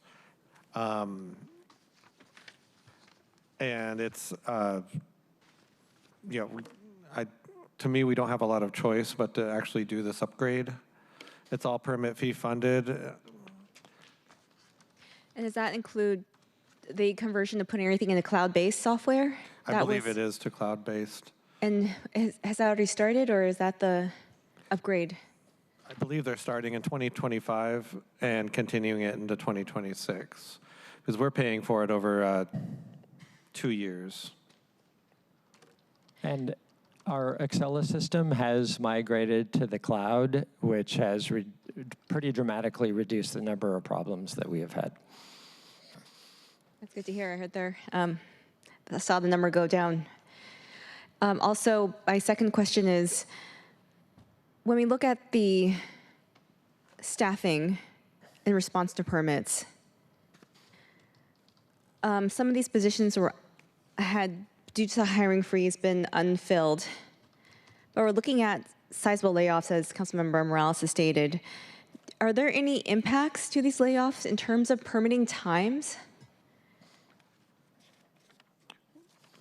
So we believe with some of the structural and organizational changes that we've made in our department and the customer success division, that those impacts will be very minimal, especially with the additional hand-holding of one-time applicants or infrequent applicants. We feel that that problem will be resolved. And currently, the people who are in these positions, what are they doing? They are reviewing permits. And I guess and with these people's jobs being reduced, we feel like that the current timeline of permit reviews will still be able to be staying the same or effective? Correct. Yeah. We have just implemented these organizational changes, so we're excited to see how that works, again, especially for the one-time applicant and for the infrequent applicant. And if I can jump in, I'm very thankful for the work that SDCI has been doing to expedite permits and review their processes. We fund these staff with permit fees. The permit fees are not there to continue supporting the employment of those staff. So consequences could be worse, and we'd still not have the money to pay for the staff because the permit fees haven't been there at a level sufficient to keep those people employed. Thank you. Thank you, Councilmember Wu. Councilmember Moore. Thank you very much. Thank you for the presentation and for adding the portions relating to tenant services. So I guess I'm kind of confused. The first thing that I want to say is that in looking at I asked for this from central staff. Where did it go?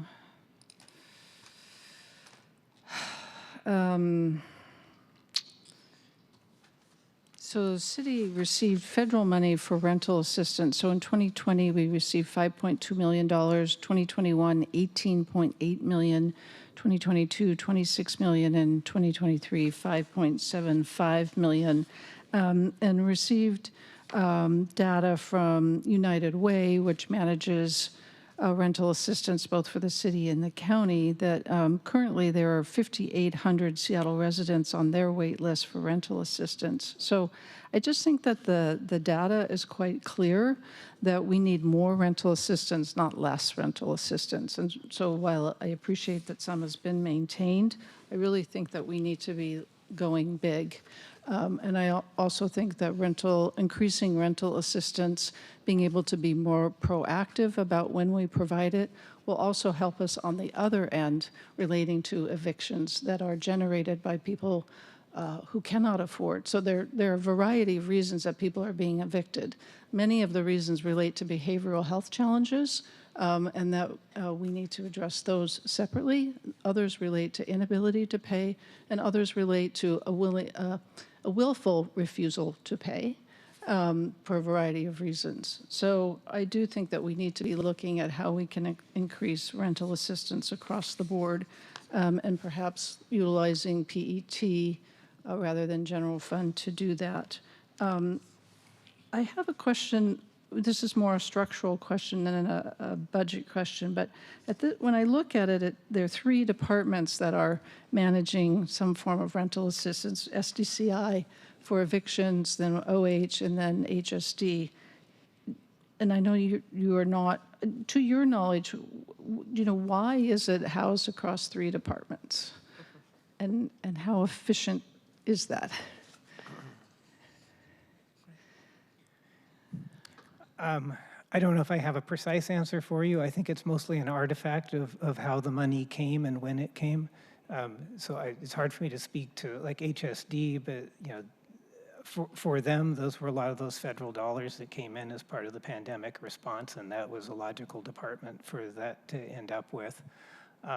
For SDCI, I think the council chose to give us some rental assistance money, and it was provisoed to be associated with eviction defense, so that the eviction defense process could bring that, you know, right into those eviction hearings and head off an eviction. And I presume the notion behind that was because we also were funding the eviction defense program. But I should say, we are in communication. We talk to each other. In fact, we loaned one of our staff people during the pandemic to HSD to help with their rent assistance program. So we have close relationships with those departments and stay coordinated. I'll also add, you know, as we're putting together our contracts next year for tenant services, we'll be talking, excuse me, with HSD and OH about where their funding sources are and sort of what the priorities are in the community, so we can tailor the grants we're giving out in a way that's compatible with the other programs. I would add that the mayor has recognized that there is, both within the city of Seattle, but also at King County and the state, a labyrinth of different funding sources and programs that are suited to address different ranges of needs. I think that is helpful on some level because of the breadth of services offered, but it also can be overwhelming. As someone who is just, you know, in a sort of a state of acute need and is looking for a one-stop shop to address their needs. The mayor gave direction for us to pull together such a one-stop shop, which now exists as a corral of information where people can sort of plug into what their needs are and address those needs either with the city or with other jurisdictions. Mm-hmm. Yeah, I just think that if we can streamline it and make it a one step for landlords, for tenants, for CBOs, that would be more efficient. And if we have one pot of money in one place, it's easier to keep track of how it's working. Thank you. And as a process of facilitation for the departments in which a person chairs in their committee, I'm going to ask that they speak up should they desire to in the middle. So Councilmember Morales, it sounds like you've got a comment on this. Yeah, I just want to sort of to the point that Councilmember Moore is making. In 2023, I did put in a CBA for $50,000 to create sort of a landlord and tenant work group that could lead to you know, at least do a feasibility analysis of what it would mean to have one office that could do all of this work rather than having sort of disparate departments doing different pieces of it. Unfortunately, the mayor chose not to spend that money. It remains unspent and that work remains undone. So I think it would be a good idea for us to review that decision and really start to understand what we could do to be more effective and efficient in how we assist folks in getting the services that they need. Thank you. Thank you. Going on to Vice Chair Rivera, followed by Councilmember Saka, Council President, and Councilmember Kettle.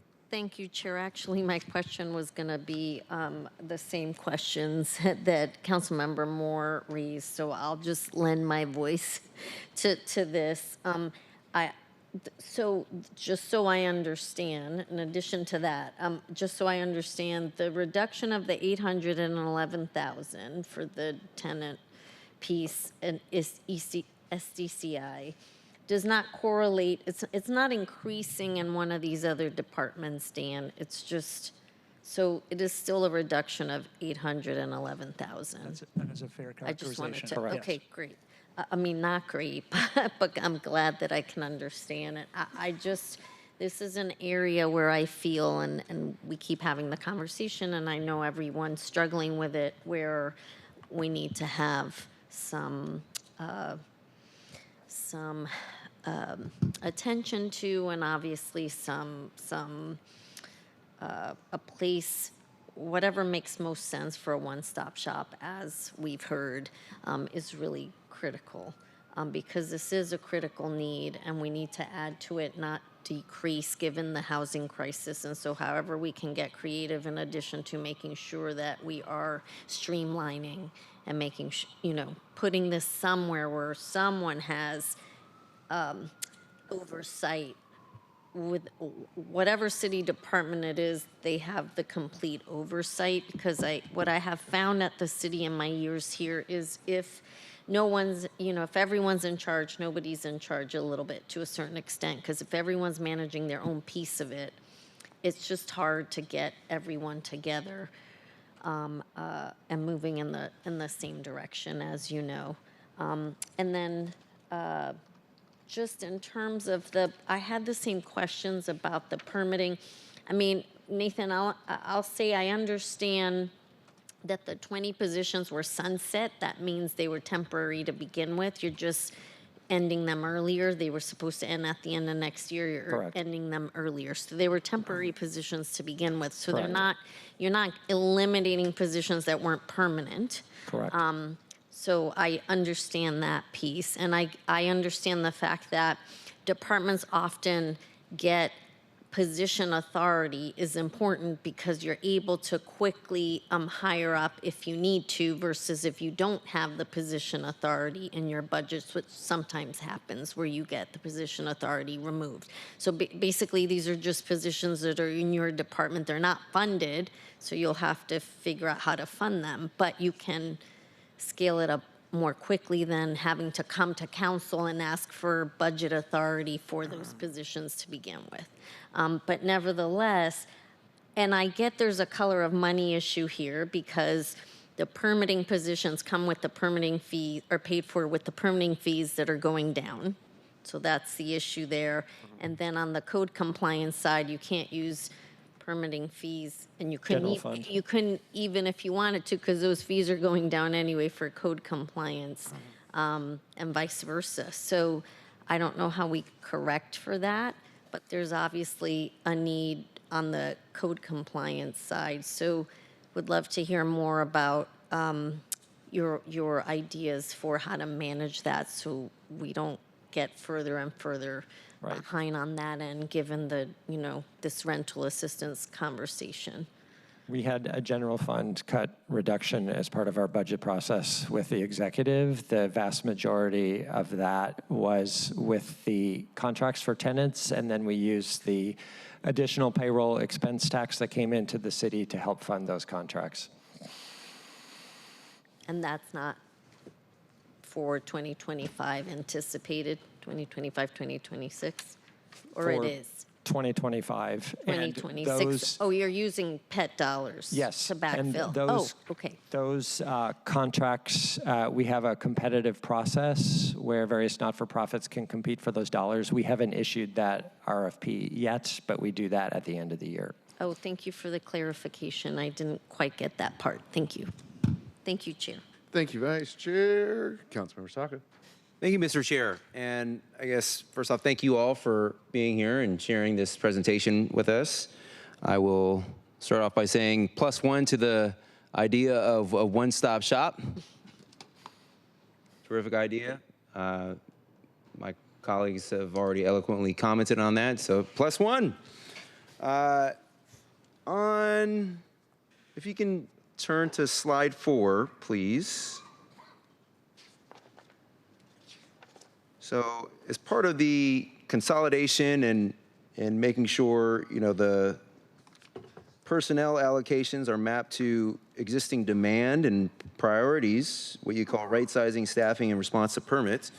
So I understand, we talked about that 9 FTE positions are going to be eliminated, but you're going to keep those or retain those positions, billets, going to retain those billets until the economy picks up, and that will, with the rationale being, as I understand it, help us more quickly be able to ramp up to meet the need at a future time once the economy picks back up.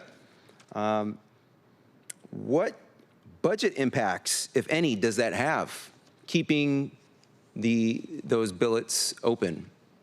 There should be no budget impact because we are not funding them. We just have the position authority. Got it. And how much additional time, by the way, is that I think you mentioned the technical term, the contingent budget authority to retain those positions, right? So we have contingent budget authority built into our budget. And the way it works is it's a very quick memo and request justification of what our need is in terms of positions. We send that memo to CBO, to the budget director. They review, we may meet, they approve right away. We have the budget authority for that year, so we can just use that contingent budget authority. We need the positions normally, which is the tricky part. But if we have the 9 pockets in our department without the budget, we can use that contingent budget authority right away to ramp up and fill those. If I can explain a little further, it's a unique arrangement in the city budget in recognition of the fact that SDCI is virtually entirely funded by permit fees, and that forecasting permit fees is a fool's errand, if you will. It's very hard to do. So the idea is that they have budget authority that is contingent upon the actual receipt of revenues, in this case, fee revenues. So if they can essentially certify, if you will, to the budget office that they have received these fee revenues, and they're easy to see in the system, they can then increase their ability to spend money. Otherwise, you are in general, you, the council, you grant budget appropriations, you grant the authority to spend. In the case of SDCI, you have granted, this has been done historically, you've granted them this contingent authority. Again, if they get the revenues, then they can circumvent the normal process of having to come here in the supplemental to get the budget authority. Similarly, by leaving the positions vacant, they don't have to come in here and get position authority. Yeah. And this was decision that was made that it is expedient for all, and you're nodding your head makes me think that maybe you agree with this sort of the arrangement. It is a very unusual one, but you can see, I hope, how it can work and why it has been established so that the city can respond very quickly. The theory here is there's no meaningful loss of control on the part of the council because it's contingent on those revenues being there, and you would want them to be spent in this way if they came in, and that's exactly this discussion. But if you want further background, we can provide it, but hopefully that helps. Yeah, no, very helpful. So thank you all. Yeah, this definitely strikes me as, I don't know, I know more now than I knew earlier, but yeah, it definitely strikes me as something that is a mutually beneficial arrangement. And most importantly, benefits the tax-paying public. But also just curious, like, what is the anticipated time savings as part of this? So you don't have to take that extra step and come to council for the authority for these positions. Like, how much time is that realistically going to save? That's a great question. Well, ballpark. You know, let's imagine it's January and there's a building boom happening and we're realizing more revenue and we realize that we need to hire up very quickly. Typically, we would have to wait until the first quarter or whatever we have now, the second quarter supplemental, to request the positions and the budget. And that gets adopted August. I would say it's minimally 3 months time savings, to 6 months. Potentially 6. I mean, okay. Some of that's a question on the executive side, so I won't own the entire potential delay there. I'll just, as chair, I'll just jump in to say that position authority would have to be allowed during the supplemental budget process. For us, that just ended a couple weeks ago. So, yeah, 6 months. And just to add to this, we have, in an effort to enforce some level of discipline about supplementals, we've actually, the council has, and central staff's working, established that we're not going to take up a supplemental every month and take off one-off requests. So part of this is that, and this is again, that's why it sort of creates some level of delay, and this is a solution in the cases where we need it. So there's a balance there. Got it. Thank you. And final question here. I've learned as part of this initial diligence process, on my end in my office, I've learned a lot in this case about vacant building compliance response times. And so as I understand from our central staff, that it took approximately 99 days on average to resolve a complaint in 2024, year to date, compared to 84 days in 2023. And resolution times were 375 days, 24, and this year to date, compared to 323 days in 23. So As we know, vacant building violations are still high, and the City Council, we also know, passed emergency legislation to address public safety challenges associated with vacant buildings. The budget does not propose additional compliance staff for vacant building monitoring on my read. So just be curious to better understand, how will SDCI address the current backlog and improve public safety issues associated with vacant buildings?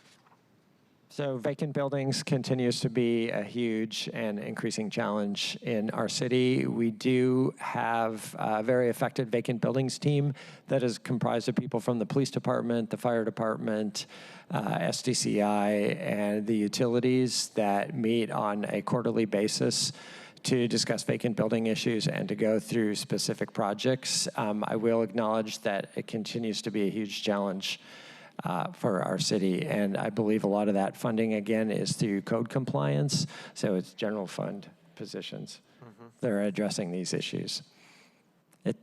It's a challenge, Mr. Saka. Thank you. Thank you, Mr. Chair. Thank you, Councilmember Saka. +1 to that. Council President Nelson. Thank you very much. So regarding the fees on page 5, you showed the fees invoice for MUPS. What is the fee structure? Is it by project or by hour? I believe it's by hour. What is the cost per hour? Is it the same across the board for all different kinds of permits? For master use permits, And I have a couple other questions, yeah. I can't remember the exact cost per hour. Scott might have that. For master use permits, it's $4.97 per hour. Is that pretty standard for other permits? No, for all the construction permits, it's Very. 230. And then it's 253. Okay, that's just helpful for me when we're talking about staffing and everything. Like, I can. We can give you more follow-up information on that, how the hourly charge works, and then also how the charge works based on the valuation of the building, if that would be helpful. Sure. So- And by the way, I really do appreciate you including the application data on here. And here's a plug for putting that back on the dashboard, seeing the data on permit applications. That's helpful. Okay, another question in the spirit of what Councilmember Moore and Rivera were saying. Of the total 1.76 million in tenant services, why do we provide less than a third for direct rental assistance? Is that an upper limit as set by the housing authority? I mean, why do we pay only a third? Because I always prefer direct rental assistance, especially given that the state is now paying for eviction I'm going to let prevention. Mr. Talent. Yeah, so so if we go back 2 years, council chose to add a one-time, 2 times in a row, $1 million for rent assistance tied to eviction defense. So those were one-time adds. They expire at the end of this year. Next year, the mayor's budget is proposing to preserve 27,000 of that for rent assistance because we've seen the value of that. Right,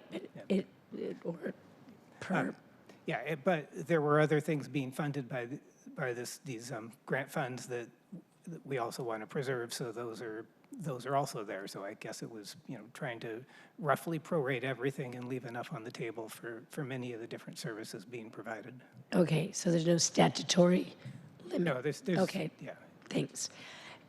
And my last question is, are you staffing for things like, or are you anticipating staffing needs for kind of big projects like revising code if I-2066 happens, for example, or revising design guidelines or anything like that? I just don't want to be kept. I don't want you to be Council President, I just want surprised. to check, is that a budget question or a policy question? No, it's not a policy question. I'm just saying, are you anticipating other needs? There are buckets of other needs that I can see beyond just permit review. So we have a small land use code development team that's led by Mike Podowski. There are not cuts proposed as part of that unit, and that unit works very closely with the Office of Planning and Community Development. Okay. And we meet on a regular basis and sort of figure out, like OPCD has the major policy role, but we do work on some code development issues, so we are constantly meeting and working out that work program. Great. So But no that's been cuts the proposed impact for that team. Okay, thank But you. we are anticipating some of these issues and initiatives. We are meeting on that on a regular basis and figuring out how we would address that. Thank you. Thank you, Council President. That was a really good question. Councilmember Kettle. Thank you, Chair Strauss. Thank you, everyone, for coming. Director Torgerson. My question is basically, well, my series. One is, in my interaction with the public, obviously the public that's engaged with SDCI, one of the things is, and I mentioned, Councilmember Morales mentioned the kiosks, I think she did, but they really talk about the need for the in-person interaction and questions on this, and I don't think a kiosk really does what they're talking about. My understanding is, obviously the executive is going to 3 days a week in early November, but would SDCI, given its kind of public facing and this kind of interaction, really benefit from a legislative department 4 day a week, in person to facilitate this in-person interaction with those that are looking through these permits? So I will say that we do take in-person appointments. Obviously, you have to have a pass in the elevators in the Seattle Municipal Tower right now, but we will do, and we do in-person meetings. Also want to put in a plug for the Seattle Home Fairs that are coming up, where there'll be numerous SDCI staff. There's one in October at the Meadowbrook Community Center, and one at the end of October at the Filipino Community Center. That's where a ton of SDCI staff and staff from other departments. It's a low-key environment where you can sit down and talk to staff from various departments. But back to your question, Councilmember Kettle, we're always happy to do in-person appointments. We just have to have an SDCI staff person come down and escort that member of the public or an applicant up into our offices. Sounds like that would be facilitated better if there's more people in the SMT to be able to come down in the elevators. So the 3 or 4 day option. Correct. And as you know, we will be, towards the end of the year, going to a 3 day in-office requirement per the mayor's directive. I'm just channeling some of the many, many people I hear from and their frustrations, just so we're clear. I appreciate that. The second one was, as someone who's constantly on the public safety side, the SBD staffing, King County Correctional Facility staffing, marshals at the court, which is all very difficult across the board. You seem very confident in the ability to ramp up if needed. How is that in terms of if you were to really bring people back? Is it that easy, or is it just the small numbers? How do you succeed where it's such a challenge elsewhere, basically? Well, that's an excellent question, Councilmember Kettle. We do have the ability with those 9 positions to hire back quite quickly. We have, in the distant past, when we've been in a similar economic situation, we have laid off staff, and then when the has come back, some of those staff are eager to come back and work with us, and they have already had the training, so we're able to rehire them. Obviously, some of those staff do go and find other jobs, but through those 9 positions, we can hire pretty quickly. And there's a lot of jealousy, no doubt, in other departments on that point. So, yeah, they're definitely jealous of your ability to do that. And who knows, it might happen. I mean, with the FRED rate changes and what I've been reading in terms of anticipated rate changes, that in combination of public safety, I don't think people realize how public safety impacts the calculus of those looking to go forward on a project. Trust me, I've gotten many calls on that as well. I also wanted to note, design review reform is going to be big in this next year. Granted, we just did the 3-year holiday, but design review will be with us, and it'll be interesting how that impacts the volume as we go through the state law changes. Yep. We have a deadline of next year, and we will be coming to council with proposed changes. My next question, we've had Sewer and Parks, Public Utilities Committee, and Technology Committee. So aware of that, aware of the costs of that, and there's programs to offset the costs. So it, in a lot of ways, it makes sense for it to transfer from SDCI to SPU. And with that in mind, and I'm not on land use and I'm not on housing, but going to kind of these earlier questions, I'm kind of scratching my head why the tenant services is even in SDCI in the first place. It doesn't strike me from a good governance perspective. It should be in either HSD, OH or HSD, and not SDCI. So I'm just scratching my head in terms of why that is. I know that's a bit of a policy question, but you know, the budget can drive how these things play out. And it also kind of reinforces the idea, and I've not had a chance to fully talk with my colleague here who chairs the Housing Committee, that we really need a Seattle housing plan that mimics the rigor and so forth of the Seattle Transportation Plan. Because every time I dig more into land use and housing, the more I realize that it needs a Seattle housing plan. We need a Seattle housing plan because, like, this is a perfect example. I have no understanding. It doesn't, you know, from good governance, doesn't make any sense. You know, in terms of efficiency, expertise, and everything else. So I'll work with my colleague on this. But it just strikes me because I brought it up before, and you know, Director Eater was talking about the labyrinth. We don't need to make it more of a labyrinth, I don't think. The last thing is, please continue to work with the fire chief, vacant building abatement. When it comes to public safety, if there's a public safety threat, Chief Scoggins is the decision maker on this. And I know there's protocols, but the bottom line is, at the end of the day, it's Chief Scoggins' call, and we have to have this all set. The good news is that this law is already encouraging owners to take action based on my discussions with Chief Scoggins, and so hopefully, you know, we can get a lot of benefit out of the vacant building abatement law. So thank you. That's it, Chair. Thank you. Thank you, Councilmember Kettle. I'm going to do a little bit of response regarding to why Property Owner Tenant Assistance Group is in SDCI, just from my time as the previous land use chair, in the same way that vacant building monitoring is in SDCI as compared to being in fire, police, or Office of Emergency Management, because rental units are dictated by code, and the code compliance is housed within SDCI. So the fact that there's a carbon monoxide monitor, that there's a window in the bedroom, that there's a closet that makes it a unit, these are aspects of building code compliance. I'm not convinced. I'll talk to you more then. I'm happy to have the conversation. Vacant buildings should rely with SDCI. Use the microphone. Yeah. Vacant buildings in itself should reside in SDCI. It's just when they cross line in terms of becoming a public safety threat. That's the change. So I'm not saying that. And I hear what you're saying. I'm open about the rental assistance aspect, but when we're talking about strictly code compliance, it's the same way that, well, we can talk some more. I'm going to go back to our 5-year plan, 5-year review, the 2019 to 24.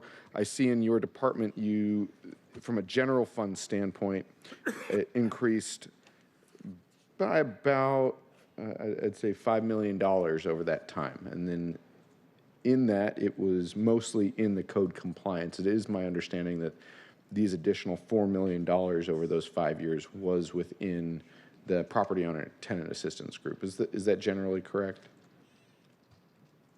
Anyone from SDCI? Yeah, I mean, so this is over the last 5 years at SDCI. Yeah, I mean, we've definitely seen some growth in the code compliance division, more inspectors, especially more staff supporting landlord-tenant issues as the array of landlord-tenant laws have expanded. I can't say those numbers are all code compliance or not. I'll circle back with central staff since this was a central staff document. My apologies for putting that on your doorstep.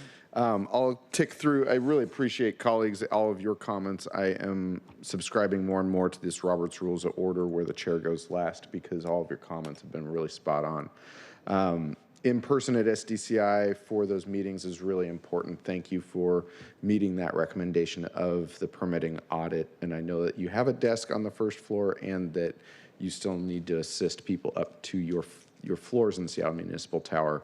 I will say that over the course of my time in office, I have only heard negative reviews about the permitting system. That is part of what generated the audit. For the first time, unsolicited, I heard from an architect and a developer that SDCI's permit review staff were doing a really great job. So I want that on the record. Again, it's anecdotal, but it's a big, for me, it was a really big moment because for 4 years I've only been hearing one thing, and this was the first time that I've heard something different. So I can't let that moment pass without putting it on the record. Because I do know that SDCI has been doing a lot of work to increase how quickly permits are reviewed, issued, and inspected. And you also don't control all of the other departments that also have permit review desks, some that are not even within the jurisdiction of the city. Going to slide 5, if we could, real briefly. This slide really tells the story of the contingency fund and where we are in our growth, in our cycles of growth and stagnation.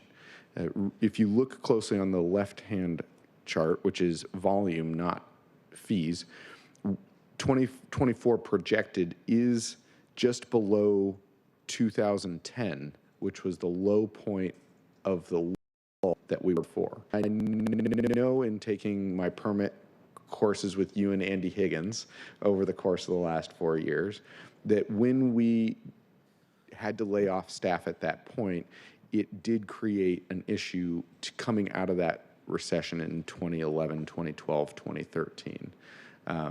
Colleagues, again, from my conversation yesterday about housing funding and mandatory housing affordability, we can see that the permits dropped off in 2019 as we went into the recession and the pandemic.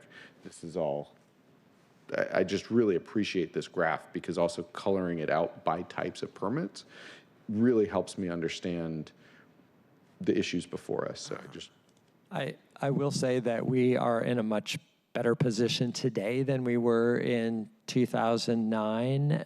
When I became the director of SDCI, I realized pretty quickly that our department had not raised fees in something like 7 years and had not even kept up with the cost of living. And so I appreciate the support of the previous council that brought those fees back up to at least a cost of living increase. So anticipating the very situation we're in today, so we don't have to lay off nearly as many staff as we did back in that last recession in 2009, because we know the economy will come back and will be much better positioned.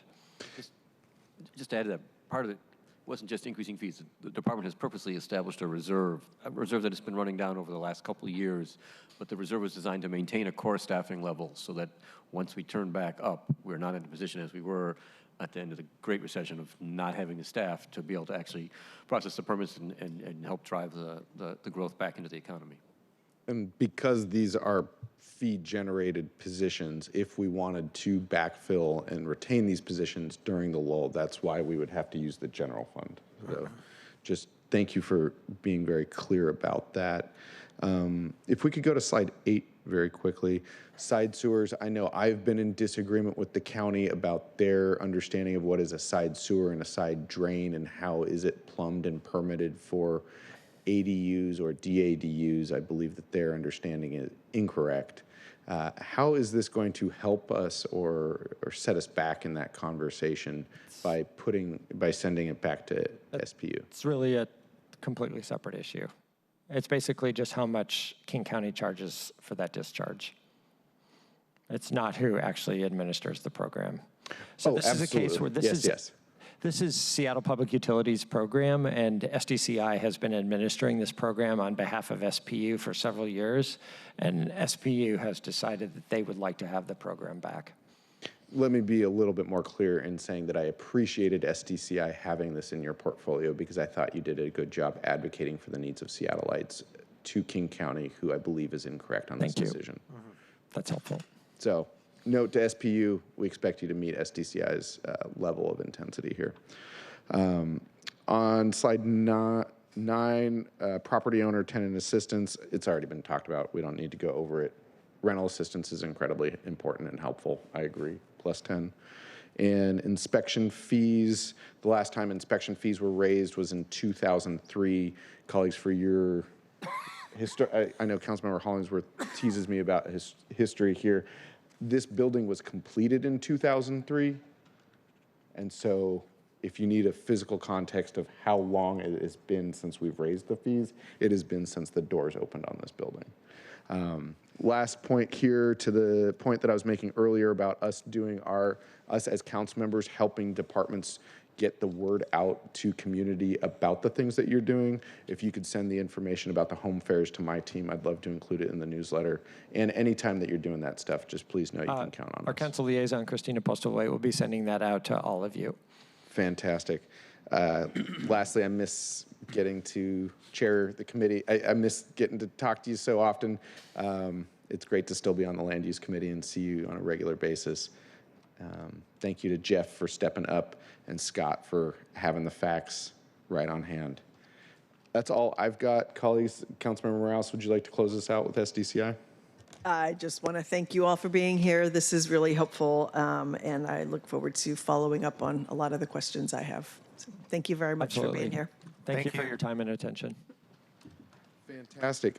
Colleagues, we have reached the end of today's committee meeting agenda, day 1 of department presentations. We have 3 more to go. We'll start bright and early on Monday at 9:30. We will have an hour lunch at 1 o'clock until 2 o'clock on Monday. Our next verbal public comment period will be at the public hearing on October 16th at 5 p.m., where everyone who attends will be given 2 minutes, no matter how many people attend. For Monday's meeting, we will only be accepting written public comment, as we had public comment at the beginning of this series today. Colleagues, is there any further business to come before the Select Committee before we adjourn? Seeing no further business, we are adjourned. Thank you for all your questions today. Very astute. Appreciate it.